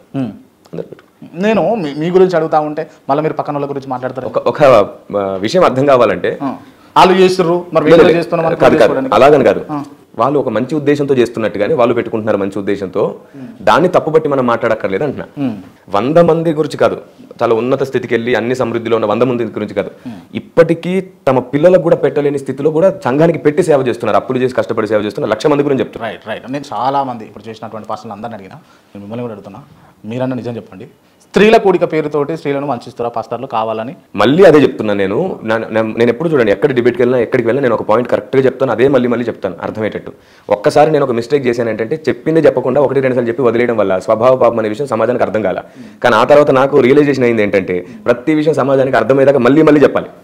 అందుకు నేను చాలా క్లియర్గా చెప్తున్నాను ఈ విషయం. ఎక్కడో ఒక చోట 2 చోట్లు ఏదైనా ఒకటి జరిగితే దాన్ని అందరికీ ఆపాదించొద్దు, జరిగింది అందరికీ ఆపాదించొద్దు. సపోజ్ చెప్తున్నాను, ఎలా ఉందంటే వ్యవస్థలో బైబిల్లో యోసేపు అని ఒక ఆయన ఉన్నాడు, పోతిఫర్ భార్య ఒక ఆవిడ ఉంటుంది, ఆవిడే పదే యోసేపును ప్రేరేపిస్తుంది. ఒకరోజు ఆవిడ చేయి చాపి యోసేపును పట్టుకుంటుంది, అతడు పారిపోతుంటే ఈవిడ ఇప్పటికే చాలా ఈగో హట్ అయిపోయింది వీడికి, వీడు ఇలా ఎంత చెప్పినా వినట్లేదని చెప్పేసి తను ఎక్కడ బ్లేమ్ అవుతుందో అని చెప్పి అక్కడున్న యోసేపుని బ్లేమ్ చేస్తుంది. అక్కడున్న దేశమంతా, ఐగుప్తు దేశమంతా యోసేపునే తప్పనుకున్నారు, కానీ కాలం నిరూపించింది యోసేపు ఏంటో. ఇట్లాగా కొందరు ఉంటారు, వాళ్ళే వచ్చేసి ప్రేరేపించేసి లేదంటే ప్రేరణ కలిగేటట్లుండి సహకారంగా ఉండి వాళ్ళే పిచ్చిగా ప్రవర్తించి కొందరు ఇరికిచ్చేసే వాళ్ళు ఉంటారు. కాబట్టి ఎవరిది తప్పు అని ఎవరిని నిందిస్తాం మనం? వాళ్ళ బుద్ధే చెడ్డదేమో. కాబట్టి మొత్తం క్రైస్తవ్యాన్ని అనడము సేవకులను అనడము రాంగ్. నేను మళ్ళీ చెప్తున్నాను, ప్రాణంగా సేవ చేసే 1,00,000 మంది చూపిస్తాను. అంటే మీరు అంటున్నటువంటి ఒక నడియుడు మహిళనో లేకపోతే ఒక 20-30 సంవత్సరాలు ఉన్నటువంటి మహిళ ప్రేరేపిస్తుంది ఒక పాస్టర్ను అంటే ఓకే ఒప్పుకుందాం. కొన్ని చోట్ల కొంతమంది పాస్టర్లు చిన్న పిల్లల్ని రేపు చేసిన ఘటనలు ఉన్నాయి. ఇప్పుడు నేను అదే చెప్తున్నానండి, మళ్ళీ చెప్తున్నాను, వాళ్ళని ప్రేరేపించవచ్చు. పాస్టర్ అనే వర్డ్ పక్కన పెట్టండి. పాస్టర్ చేశాడు అనే వర్డ్ ద్వారా యథార్థంగా నమ్మకంగా ప్రాణంతో సహా సేవ చేస్తున్న వాళ్ళని తప్పుపట్టినట్టు అవుతుంది. ఈ రోజు క్రైస్తవ్యాన్ని వ్యతిరేకిస్తున్న అన్నదమ్ములందరూ కూడా 10 మంది చేసేదాన్ని తీసుకొచ్చి 1,00,000 మందికి పులుముతున్నారు. అదే తప్పు అంటున్నాను నేను. అంటే 1,00,000 మందే చేస్తారు, 10 మందే ఉన్నారు అని అంటే సింపుల్, మీకు అర్థమయ్యేది చెప్పనా? లంచాల కోసం డబ్బు కోసం జర్నలిజానికి వచ్చే వాళ్ళు ఉన్నారని నేను అంటే ఎంత బాధ. మిమ్మల్ని అనకూడదు అలాగా. రైట్, ఉన్నారు, నేను ఒప్పుకుంటా, ఆబ్వియస్లీ ఒప్పుకుంటా కదా. కానీ జర్నలిజం కాదు కదా అట్లాంటిది. జర్నలిజం కాదు, కాకపోతే పాస్టరిజం అలాంటిది కాదు, ఒక పర్సన్ అలాగా. సింపుల్, మీకు అర్థమైంది. ఎందుకంటే జర్నలిజం చాలా గొప్పది. జర్నలిజమే లేకపోతే అసలు ఏది నిజమో సమాజంలో ఏం తెలియదు. అలాంటి గొప్ప వృత్తిలో ఉన్నారు. రైట్. అంటే జనరల్గా అంటే మీలాంటి పాస్టర్లు, పేరు మోసిన పాస్టర్లు, మాటలు వచ్చిన పాస్టర్లు, మాటలతో గారడి చేయగలిసిన గారడి చేసేంత సామర్థ్యం ఉన్నటువంటి పాస్టర్లు చెప్పేది ఏంటి అని అంటే చేసేది ఏంటి అంటే ప్రతి దానికి ఒక ఉదాహరణ తీసుకొచ్చి అప్లికేబుల్గా పెట్టి చూపిస్తారు. సమాజానికి అర్థం కావడానికా లేకపోతే తప్పించుకోవడానికి? ఇప్పుడు తప్పించుకునేటట్టయితే మీరే కళ్ళం వేస్తారు కదా. ఈ ఉదాహరణ రాంగ్ అనొచ్చు కదా. ఏ ఉదాహరణ? ఇప్పుడు ఏం చెప్పినా సరే ఇది సెట్ అవ్వట్లేదు, పోల్ కనెక్ట్ అవ్వట్లేదు, యాక్ట్ అవ్వట్లేదు మీరే చెప్తారు. ఉదాహరణ అంటే నేను కూడా 100 ఉదాహరణలు చెప్తాను. ఉదాహరణలతో మనం చేస్తున్నటువంటి ప్రసంగం, మనం చేస్తున్నటువంటి డిస్కషన్ అనేది పూర్తవుతుంది. ఎగ్జాంపుల్ లేకుండా ఈ సృష్టిలో ఏం జరగట్లేదు. ఎగ్జాంపుల్ లేకుండా జరగదు, ఏం జరగదు. ఎగ్జాంపుల్ తో జ్ఞానం అర్థమవుతుంది. మీకు నిజం ఉంది క్లియర్ గా, కిరణ్ పాల్, మీ పేరు ఏం పేరు అంటే కిరణ్ పాల్ అని చెప్తారు. దానికి ఎగ్జాంపుల్ అవసరం లేదు, మా పేరు కిరణ్ పాల్ అని చెప్పొచ్చు కదా, అదే నిజము. చూడండి, పేరుకి ఎగ్జాంపుల్ తో పని లేదు, జరిగే సంభవాలకు ఎగ్జాంపుల్ తో పని ఉంటుంది. పిల్లోడికి ఏదైనా ఒకటి అర్థమయ్యేది చెప్పాలి, ఎవరికైనా ఏదైనా బోధించాలి. టీచర్ ఎగ్జాంపుల్ లేకుండా ఏ పాఠం చెప్పడం, ఎందుకంటే దాంతో ఎక్కువ అర్థమవుతుంది. ఇప్పుడు మీరు టీచర్ అయిపోయినారు అంటారు అందరికి, బోధ కూడా అంతే కదా. రైట్. ఈ రోజు నాకు హ్యాపీ టీచర్స్ డే అని చాలా మంది చెప్పారు కూడా. దీనికి మీరు బోధన చేస్తున్నారు. ఓకే. హిందువులు నమ్మే దేవుడు గొప్పవాళ్ళ, క్రైస్తవులు నమ్మే దేవుడు యేసుక్రీస్తు గొప్పవాడా మీ దృష్టిలో? Clear question. Yes, clear answer ఇస్తాను. మళ్ళీ అదే చెప్తున్నాను, అందరికీ ఒక్కడే దేవుడు ఉన్నాడు, ఆయన ఒక్కడే గొప్పవాడు, నేను ఆయన్ని నజరేయుడైన యేసుగా గుర్తించాను. మీరు గుర్తించారు అంటే హిందువులు నమ్ముతున్నటువంటి దేవుళ్ళు అని నేను అనట్లేదు, నేను అదే చెప్తున్నాను. హిందువులకైనా క్రైస్తవులకైనా అందరికీ ఒక్కడే దేవుడు ఉన్నాడు. ఆయన ఈ భూమి మీదకి అవతరించి అందరి పాప విమోచన చేశాడు. భువనపు నాభిలో జరగాల్సిన యజ్ఞం జరిగిపోయింది. ఆయన పేరు నజరేయుడైన యేసు. ఆయన మాత్రమే దేవుడు, ఆయననే యేసు అని అంటారు మీరు. ఆయనే అందరి దేవుడు. అంటే ఇప్పుడు హిందువులు నమ్మేటటువంటి 3 దేవతలందరూ, దేవతలందరూ కూడా ఎవరు మరి వారిలో? అసలు ఆ దేవత ప్రస్తావన ఎత్తినప్పుడు బైబిల్లో దేవదూతలు అని ఉంది. వాళ్ళని దేవదూతలు, దేవుని సహకారులు. వాళ్ళందరూ దేవుని సహకారులు అంటే యేసుక్రీస్తు కింద పనిచేసే వాళ్ళు అని అంటారు. అంతే కదా, దేవదూతలు. వాళ్ళని కూడా దేవతలుగా ప్రస్తావించబడింది బైబిల్. అంటే ఇప్పుడు ఈ ఆదికాండంలో అవ్వ దగ్గర అంటారనమాట, సాతాను వచ్చేసి నువ్వు ఈ పండు తింటే దేవతలాగా మారిపోతావని. వాళ్ళు దేవదూతలను గురించి మాట్లాడుతున్న ప్రస్తావన అది. దేవత అంటే వెలుగులో ఉండేవారు అని అర్థం. బైబిల్లో కూడా వాళ్ళని గురించి అదే తేజోవాసులు అని రాయబడింది. హిందూ దేవుళ్ళ గురించి బైబిల్లో రాసింది. లేదు. మరి దేవదూతలని మీరు ఎట్లా ప్రస్తావించారు? నేను ఆ పదానికి అర్థం చెప్తున్నాను. అంటే వాళ్ళే వీళ్ళ అని కూడా అడిగిన నిన్న ప్రశ్న. లేదు, వాళ్ళు వీళ్ళు కాదు. కాదు కాదు, వీళ్ళు పోలికలు ఏమీ లేదు. పోలికలు ఏం లేవు. మనం కేవలం భాషకు భావం చెప్పుకుంటున్నాం అంతే. ఓకే, మరి వీళ్ళెవరు? నేను అదే చెప్తున్నాను కదా, ఈ భూమి మీద ఉన్నటువంటి ప్రతి మతానికి దేవీ దేవతలను పిలువబడిన వారికి కూడా ఒక్కడే దేవుడు. ఎవరు అసలు వీళ్ళెవరు అంటున్నా? ఇప్పుడు వీళ్ళెవరు అనే ప్రస్తావన దగ్గరికి వచ్చేసరికి నేను బైబిల్లోంచి ఏం చెప్తున్నానంటే, ఆయన కొందరు దేవదూతల్ని పెట్టుకున్నాడు. ఆ దేవదూతలు ఆయనకు సహకారులుగా దేవతలని పిలువబడ్డారు. అది రైట్. ఇప్పుడు యేసుక్రీస్తు ఒక దేవుడు ఉన్నాడు, దేవుడు మనుష్య రూపి, అంటే ఆయనకు రూపం లేదు, ఏం లేదు, మనిషి రూపం లెక్క యేసుక్రీస్తు వచ్చిండు అని చెప్పేసి నేను ఒక పాస్టర్ గారు చెప్తే నేను విన్నా. ఇది నిజమా? నిజమే. ఇదే నిజమా? అంటే దేవుడికి రూపం లేదు, ఆయన వెలుగు రూపమై ఉన్నాడు. రైట్. మరి కొంతమంది క్రిస్టియన్లు విగ్రహాధారణ చేస్తుంటారు కదా, వాళ్ళు చేసేదంతా లేదు స్వయంగా యేసుక్రీస్తు ప్రభు బొమ్మలు కూడా పెడతా ఉంటారు, శిలువ ముందు కూడా కొబ్బరికాయలు. రైట్, అవును అవును. మరి అదంతా వట్టి ప్రేయర్, అది పనికిరాని ప్రేయరా? పనికిరాని ప్రేయర్ అనే దానికి ఒక చిన్న ఎగ్జాంపుల్ చెప్పొచ్చా? ఓకేనా? మీరు అన్ని ఎగ్జాంపుల్ చెప్తారు, చెప్పండి. ఎందుకంటే సమాజానికి అర్థం కావాలి. చెప్పండి. నేనేమంటానంటే విగ్రహారాధన చేసే వ్యక్తులను కూడా ఒక కింద అర్థం చేసుకుంటూ ఎగ్జాంపుల్, అంటే హైందవుల్లో కానీ ఏ మతంలోనైనా సరే అందరిని అర్థం చేసుకున్నప్పుడు అర్థమయ్యేది చెప్పగలం. అందరిని అర్థం చేసుకోకపోతే ఎవరికేం చెప్పలేం. మన ఇంట్లో చిన్నపిల్లలు ఉన్నప్పుడు వాళ్ళు బొమ్మలు అడుగుతారు, కూతురు కొడుకు బొమ్మలు అడుగుతారు, వాళ్ళకి ఇప్పిస్తాను. వాళ్ళు బొమ్మలతో ఆడుకునే విధానం ఎలా ఉంటుంది అంటే, వాడికి స్నానాలు చేయించడం, పౌడర్ రాయడం, బట్టలు వేయడం, ఈ వీళ్ళు తింటే వాళ్ళకి దానికి బొమ్మలకు పెట్టడం, మళ్ళీ కంప్లైంట్ తీసుకొచ్చేసి బొమ్మ నా మాటినట్లేదు తినట్లేదు అంటే మనం కూడా వెళ్ళి బొమ్మను తిడతాం. ఇదంతా దేనికోసం అంటే పిల్లల సంతృప్తి కోసం. కానీ మనకు తెలుసు ఒకరోజు పిల్లలకు స్పృహ కలిగితే వాళ్ళు పెద్దవాళ్ళు అవుతారు, అప్పుడు దాని అంతటిని విడిచిపెడతారు, జ్ఞానంగా బతుకుతారని. సో నేను కూడా అదే అనుకుంటున్నాను. విగ్రహారాధన ప్రస్తావనలో పసితనం, అమాయకత్వం తెలిసిన రోజున వాళ్ళు కూడా దాన్ని విడిచిపెట్టేస్తారు, ఒక అత్యున్నతమైన స్థాయికి వస్తారు, ఆత్మగా దేవుని ఆరాధిస్తారు. రైట్. విగ్రహాధారణ అనేది చిన్నపిల్లగాడు చేసేటటువంటి పని, అమాయకత్వం అంతే. చిన్నపిల్లల్ని ప్రేమించినట్టే వాళ్ళని ప్రేమిద్దాం అంటాను నేను అంతే. విగ్రహారాధన అనేది తప్పు అని చెప్పేసి బైబిల్లో ఉంది కదా, మరి వాళ్ళు కూడా చెప్తున్నాను కదా, మనం ఒక దాన్ని తప్పు అనే ప్రస్తావన కంటే కూడా తెలియక జరుగుతున్నప్పుడు మీరు ప్రతిదీ కూడా ఎస్కేపింగ్ పద్ధతిలో మీరు విశదీకరిస్తారు కదా. ఎస్కేపింగ్ అని అనడం కంటే కూడా వివాదం కాకుండా అర్థమయ్యేటట్లు చెప్పడం అని అంటే, వివాదాల జోలికి మీరు పోవద్దని అనుకుంటారా? ఎందుకు వివాదం ఎందుకు లేపట్టాలి? వివాదాన్ని కలిగించడం ఎందుకు? ఉన్న వివాదాలు చల్లారిస్తే చాలు, ఈ జీవితం అంతకే సరిపోతుంది. ఇప్పుడున్న వివాదాలు చల్లార్చడానికి మన ఆయుష్ సరిపోదు, ఇంకొత్త వివాదాలు ఎందుకు? అందుకే మీరు అడుగున్న ప్రతి దాన్ని నేను వివరించి అర్థమయ్యేటట్టే చెప్తున్నాను. ఒక్క మాటలో చెప్పమని మీరు అంటారు, ఆ ఒక్క మాటే అపార్థం. అపార్థం అవ్వకుండా మాట్లాడడమే భక్తి జీవితం బోధ. కొందరికి చాలా రోషం ఎక్కువ, కోపం ఎక్కువ అనేస్తారు. బైబుల్ ఎలాగా క్రీస్తు ఇలాగా అనేస్తారు. వాళ్ళకి ఎక్స్పీరియన్స్ లేదు, వాళ్ళకి అక్షరమే తెలుసు, ఆత్మ చెప్పు సంగతులు తెలియదు అంటారు అంతే. కానీ నేను వాళ్ళని గౌరవించగలను, వాళ్ళ అభిప్రాయాలను గుర్తించగలను, కానీ ఏది సర్వసత్యం వారికి అర్థమయ్యేటట్టు చెప్పడానికి నాకున్న మనసే అది. సరే, అంటే ఇప్పుడు మెయిన్గా క్రిస్టియానిటీలో వీళ్ళు చేస్తున్నటువంటి పద్ధతులన్నీ కూడా పాస్టర్లు చేస్తున్నటువంటి పద్ధతులు, మీరు వాళ్ళకి కృప కొందరికి ఉన్నది, దేవుడి కటాక్షం కొందరికి ఉంది అని చెప్పేసి మీరు చెప్పారు కదా, నిజంగా దాన్ని మిస్యూజ్ చేస్తారా లేదా? అదొక్కటి క్లియర్ చేయండి. నేను అదే చెప్పాను బ్రదర్, మిస్యూజ్ అవగాహన లోపం అయితే అది మిస్యూజ్ అవుతుంది. అవగాహన కాదు, అంటే వాళ్ళు వాంటెడ్లీ కావాలని ఆ రూపం లేదు. మనం ఒక పర్సన్ని టార్గెట్ చేసినప్పుడు సబ్జెక్ట్ మిస్ అవుతుంది. నేను ఏమంటున్నానంటే అందరినీ బాగు చేసుకుందాం, అలా బాగు చేసుకోవడానికి ఏం మాట్లాడుతున్నా అవగాహన లేదు. అసలు ఒక పర్సన్ రాంగ్ చేయడానికి కారణమే అవగాహన లేకపోవడం. అవగాహన లేకనా, లేకపోతే కావాలని ఉన్నదాన్ని ఉపయోగించుకోలేదు. ఇప్పుడు మీరు తప్పు చేయాలంటే చేయొచ్చు, మీరు అదే కదా నేను చెప్తున్నా మీకు తప్పు చేయాలంటే చేయొచ్చు. మీ బుద్ధి తప్పుడు బుద్ధి అయితే మీరు తప్పు చేస్తారు, మీ బుద్ధి తప్పుడు బుద్ధి కానప్పుడు మీరు తప్పు ఎట్లా చేస్తారు? అంటే కొంతమంది తప్పుడు చేయాలని చెప్పేసి కావాలని ఉన్నారు ఉద్దేశపూర్వకంగా అని అంట నేను. చూడండి బ్రదర్, మానవాళి ఎలాగుందంటే ఎప్పుడు మనుషుల్ని చెరపడానికి అపవాది ప్రయత్నిస్తూనే ఉంటాడు. ఎంత మంచోడైనా ఎక్కడో చోట మిస్ అరే ఇలా నోరు జారే. అపవాది అంటే సాతాన్ అంటే చీకటి. రైట్, ఆ చీకటికి అడిగిపోదాం. ఇప్పుడు చీకటి అనేది కూడా దేవుడు సృష్టించాడు. దేవుడు సృష్టించాడు. నేను అంటున్నా దేవుడు సృష్టించాడు. చెప్పండి, దేవుడు సృష్టించాడు కదా చీకటి కూడా. దేవుడు అంటున్న సాతాను సైతాను. ఒక మాట చెప్తాను బ్రదర్, దేవుడు సృష్టించాడు అనే దగ్గర చాలా పార్థాలు వచ్చేస్తాయి. ఒక మాట అన్నాను, ఆయన లేకుండా ఏది కలగలేదు. ఆయన వల్లనే సైతాన్ కూడా ఏర్పడ్డది. సైతాన్ సృష్టికర్త యేసుక్రీస్తు. కాదు, సాతాన్ అనే వర్డ్ రాంగ్. ఆయన దేవదూతల్ని చేశాడు, కెరూబుల్ని చేశాడు. వాళ్ళని సాతానులుగా ఈయన చేయలే.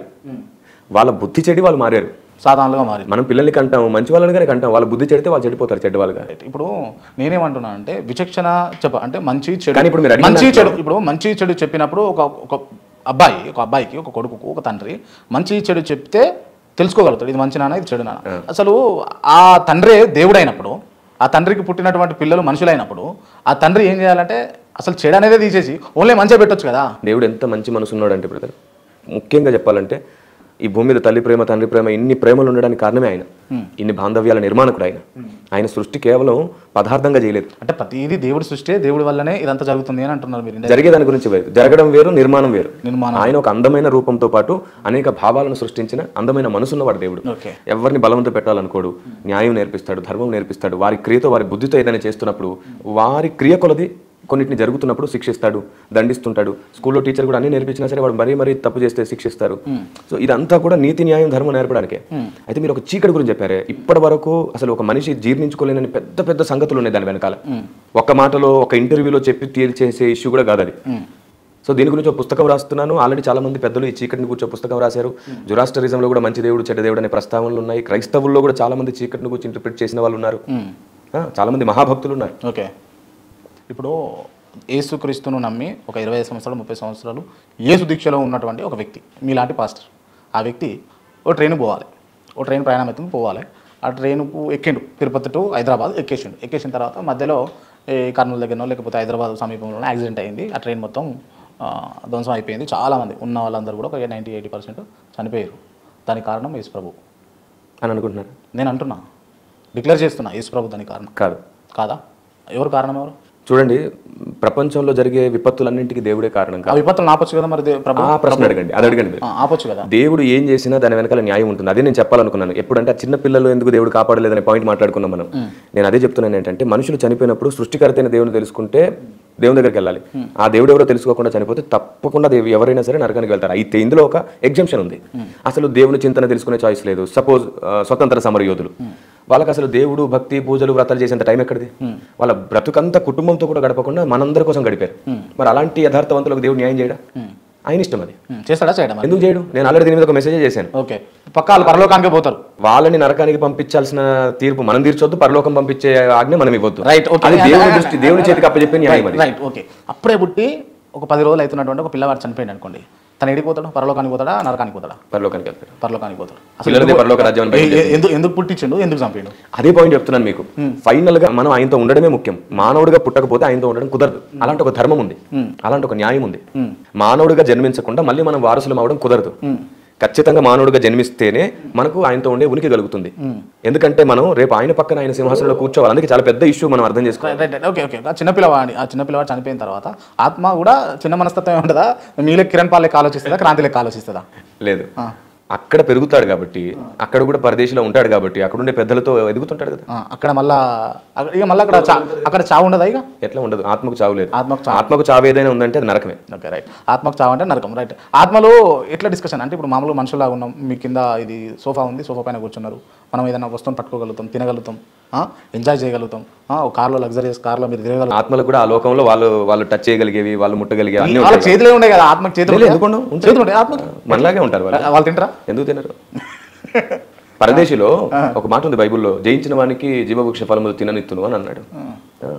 ఎట్లా సాధ్యం? ఇప్పుడు మనకంటే ఒక భౌతికంగా ఒక శరీరం ఉన్నది, మీరు నడవగలుగుతున్నారు. ఈ పదార్థం కాదు కదా వాళ్ళు ఉండేది. ఏ లోకం? ఏ లోకం? పరదేశ్. అది ఆత్మల లోకం. అది అన్నా, మనం మనుషులము, మనిషిగా ఉన్నప్పుడు ఎట్లా ఉండాలి, ఏం చేయాలి, అది ఓకే. ఇది ముఖ్యంగానే. అసలు మీరు నిజంగా పరలోకము, దాంతో చచ్చిపోయిన తర్వాత లోకం ఉంటుంది, ఇదంతా మీకు ఈ లోకంలో ఈ లోకంలో ఎలా బ్రతకాలో క్రైస్తవ్యం 100% నేర్పిస్తుంది. క్రైస్తవ వ్యతిరేకులు అన్నట్టు మేము అన్యులను ద్వేషిస్తాము, వాటిని కూలుస్తాము, వీటిని చంపుతామని పాతక నిబంధనలు ఉంది అని అంటే, అసలు ఆనాడు మరి అన్యులు ఎట్లా బ్రతికారు? అదే ఆజ్ఞ కరెక్ట్ అయితే, అదే లాజిక్ అయితే ఆనాడు అన్యులు ఎలా బ్రతికారు, ఈనాడు ఎలా బ్రతుకుతున్నారు? పైగా భారతదేశానికి క్రైస్తవుడు ఇంత సేవ చేశాడే. ఈరోజు ఇంతమంది అగ్రనాయకులందరూ కూడా మిషనరీ స్కూల్స్లో చదివిన వాళ్ళే కదా. సేవ జరిగింది. మరి ఇంత మతోన్మాదమా? ఏకంగా మదర్ తెరీసా మీద కూడా అంత నిందలేస్తారా? అవును, మదర్ తెరీసా అంటే మదర్ తెరీసా నిజంగా మనుషులను సరఫరా చేసిందా అని అది మనకు చరిత్ర చెప్తుంది. భారతదేశం ఆవిడకి ఎందుకు అంత పెద్ద అవార్డు ఇచ్చింది? మరి నేను అడుగుతున్నా, మీకున్న అవగాహనతోటి మదర్ తెరీసా మనుషులను సరఫరా చేసింది ఇతర దేశాలకు? చాలా పెద్ద తప్పు, చాలా పెద్ద తప్పు అది. ఇప్పుడు ప్రాపగండ చేయడము, లేదంటే ఒకరిని చెడ్డగా చేయడం ఎవరైనా సృష్టించగలరు. ఒక అబద్ధాన్ని 100 సార్లు చెప్తే అది నిజమని నమ్మేస్తారు చాలా మంది. కానీ నేను మళ్ళీ చెప్తున్నాను, ఒక నిజాన్ని 1000 సార్లు చెప్పండి, ఆ 100 సార్లు అబద్ధం కూడా నోరు మూసుకుంటుంది. ఇప్పుడు మీరు నిజాలు చెప్తారా? రోజు యూట్యూబ్ ఛానల్లో అబద్ధాలు చెప్తారా? వింటున్నా, మీకు కూడా అర్థమవుతుంది, మీ మనస్సాక్షి కూడా తెలుసు. నేను అబద్ధం చెప్పడానికి అసలు ట్రై చేయట్లేదు, పూర్తి సత్యమే పరిశీలించి మరీ చెప్తున్నాను. అందుకే నేను ఒక మాట అన్నాను చెప్పండి. అందుకే నేను ఒక మాట అన్నాను ఏమిటంటే, మీరు అన్ని మతాలు, దేవుళ్ళు, ఆచారాలు, సాంప్రదాయాలు పక్కన పెట్టేసి ఒక 30 రోజులు అసలు దేవుడా నువ్వు ఎవరని అడగండి, అర్థమైపోతాడు. ఇంతకంటే ఇంకేం కావాలి? ఇంతకంటే పెద్ద సువార్త ఏం కావాలి? నేనేం మతం మారమన్నట్ల, కులం మారమన్నట్లు, ఎందుకంటే నేను మతాన్ని ప్రకటించాను. ఒకవేళ అసలు మతాలు ప్రకటించకూడదు. మీరు అంటున్నటువంటి పద్ధతిలో 30 రోజులు అంటుంటే కనుక కొంతమందికి నిజంగా వినాయకుడు లేకపోతే నరసింహస్వామి లేకపోతే వెంకటేశ్వర స్వామి కనిపించింది అనుకో, రాముడు కనిపించింది అనుకో, ఏంది పరిస్థితి? నేను అదే చెప్తున్నాను. దానికి కూడా ఏం చెప్తున్నాను అంటే మీరు యేసుక్రీస్తు కనిపిస్తారని మీరు చెప్తా ఉన్నారు. అలా కాదు. నేను అదే చెప్తున్నాను ఏమిటంటే, ఈ నెల రోజుల పాటు యథార్థంగా ఏ వ్యక్తిని, ఏ రూపాన్ని, ఏ పేరును తలుచుకోకుండా దేవుడా నువ్వెవరు అని అడగండి. నేను 100% చెప్తున్నా, ఆ ఒక్కరు తప్ప ఎవ్వరు మన బ్రతుకులోకి రారు. యథార్థంగా అడిగి మన యథార్థతే అగ్ని సమమైన కోటగా నిలబడుతుంది. యథార్థతను దాటి ఏ చీకటి పనిచేయదు. రైట్. ఇప్పుడు నేను అడగబోయేటటువంటి ప్రశ్నలకు క్లియర్గా ఇప్పుడు ఉదాహరణ లేకుండా సమాధానాలు చెప్పండి దయచేసి. ఉదాహరణ లేకుండానే చెప్పాలనుకుంటున్నాను బ్రదర్. కానీ ఒక్క మాటలో చెప్పే ప్రతి ఒక్క మాట వేల మాటలకు కారణమైనప్పుడు మళ్ళీ ఉదాహరణతోనే ఆ వేల మాటకి వివరణ ఇవ్వాల్సి వస్తుంది. అందుకే ఒక మాట దగ్గర తెంపేస్తున్నా. కల్వరి సతీష్ చేసే పరిచర్య గొప్పదా, మంచిదా, పనికిరాందా? దేశానికి ఆశీర్వాదకరం. సువార్త ప్రజలకు వెళ్ళడానికి ఆశీర్వాదకరం. కల్వరి సతీష్ మంచి పాస్టరా, చెడ్డ పాస్టరా? సువార్త చెబుతున్నాడు, చాలా మంది యవనస్తులను భక్తిలో నడిపిస్తున్నాడు, దేశానికి ఆశీర్వాదకరం. సిద్ధాంతపరంగా సరి చేసుకోవాల్సిన అందరిలో ఉంటే అది వేరు, ఆ దేశానికి ఆశీర్వాదం. రైట్. అంటే నేను మీకు ఇది పొగడతా అనుకోండి లేకపోతే ఏమని అనుకోండి, వాస్తవంగా నేను ఫీల్ అని చెప్తా ఉన్నా.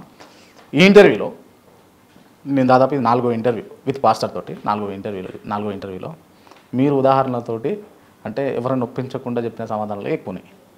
ఒప్పుకుంటారా దీనికి? ఇది వాంటెడ్గా చేసిన పనా లేకపోతే మీరు ప్రిపేర్ అయ్యి వచ్చారా ఆల్రెడీ? గడిచిన 12 సంవత్సరాలుగా నేను ఏ మనసుతో ఉన్నానో అదే మనసుతో వచ్చాను, అదే చెప్తున్నాను. అంతే.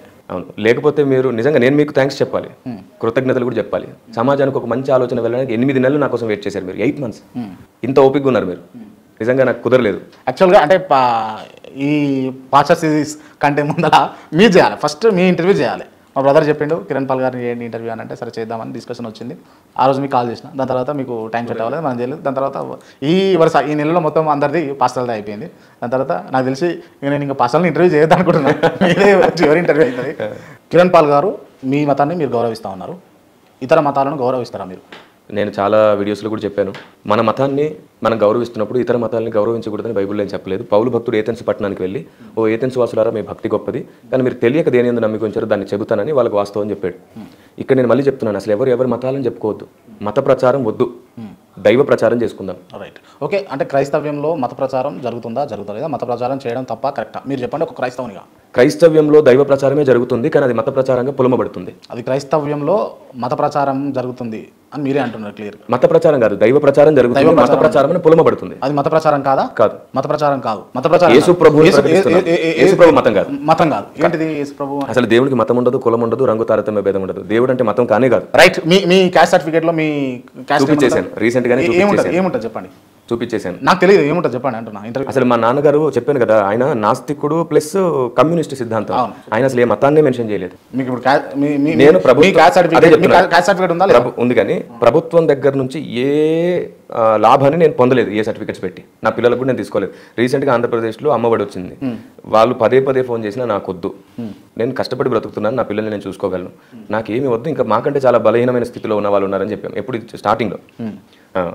కాబట్టి క్రిస్టియన్ కాదన్నట్టు అయితే. నేను క్రిస్టియన్. మీరు క్రిస్టియన్? Yeah, Indian Christian. ఇందాకనే అన్నారు కదా యేసు క్రీస్తుకు మతం లేదు, కులం లేదు అని చెప్పేసి. ఇప్పుడు క్రిస్టియన్ అనేది మతం కాదు, క్రీస్తును వెంబడించేవాళ్ళని చెప్పడం. బైబిల్లో క్రైస్తవులు అనబడ్డారు శిష్యులు, వీళ్ళు క్రీస్తును వెంబడించిన వాళ్ళని చెప్పడం. మతం అనేది ఆచారానికి సాంప్రదాయానికి సంబంధించింది. అసలు ఆచారాల సాంప్రదాయాలు వద్దు, ప్రకటించొద్దు దాన్ని. అదే బంధాన్ని, బాంధవ్యాన్ని లేదా అనుదిన భక్తి సాధనలో భాగం అయిపోతుంటాయి అవి.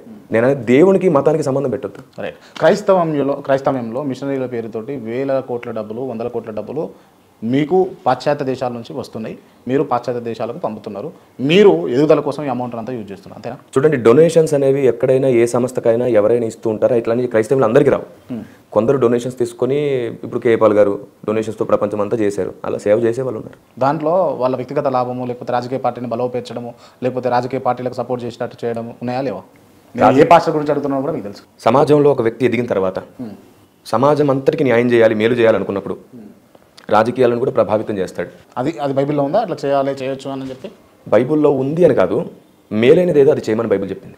అంటే ఒక పాస్టర్ ఒక గొప్ప వ్యక్తి అయిన తర్వాత ఒక ఫాలోవర్స్ క్రియేట్ అయిన తర్వాత తను ఏది చేసినా కూడా గొప్ప కార్యమైనా అట్లా కాదు గొప్పదే చేయాలి. Right, okay. ఇద్దరు పాస్టర్లు ఉన్నప్పుడు ఒక పార్టీకి ఒక పాస్టర్ ఇంకో పార్టీకి ఇంకో పాస్టర్ పనిచేస్తుంటే ప్రజలు ఎవరి వైపు పోవాలి? ఇక్కడ న్యాయం జరుగుతుందో, ఏ పార్టీ పేదల పక్షాన లేదంటే సమాజం పక్షాన ఖచ్చితంగా న్యాయం ఎక్కడ జరుగుతుందో, ఎక్కువ విద్య ఆ న్యాయం చెప్పేటోళ్ళు, ఆ విజ్ఞానం కలిగించిన వాళ్ళే ఆ పాస్టర్లు వివిధ పార్టీలకు ఒక్కొక్కరుగా చీలించబడ్డారు. ఓకే, ప్రజలు ఎటు పోవాలి? అప్పుడు ప్రజలకు ఎవరు చెప్తారు మళ్ళీ? ఇంకో అయితే నేను పాస్టర్లకే నా సందేశం ఏమిటంటే, మీరు ఏ పార్టీకి అభిమానులుగా ఉండొద్దు, ఏ పార్టీకి సపోర్టర్స్ గా ఉండొద్దు. ఉన్న వాళ్ళందరూ కూడా దొంగలే అంటే అసలు ఉండడం దొంగతనం ఎట్లా అవుతుంది? వాళ్ళ అభిప్రాయం లోపాయికారి ఒప్పందమా?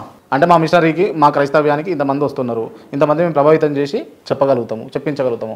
ఆల్మోస్ట్ ఆల్ కొన్ని మిషనరీస్లో ఇదే జరుగుతూ ఉన్నది అని చెప్పేసి బాగా ప్రచారంలో ఉంది. అవునా?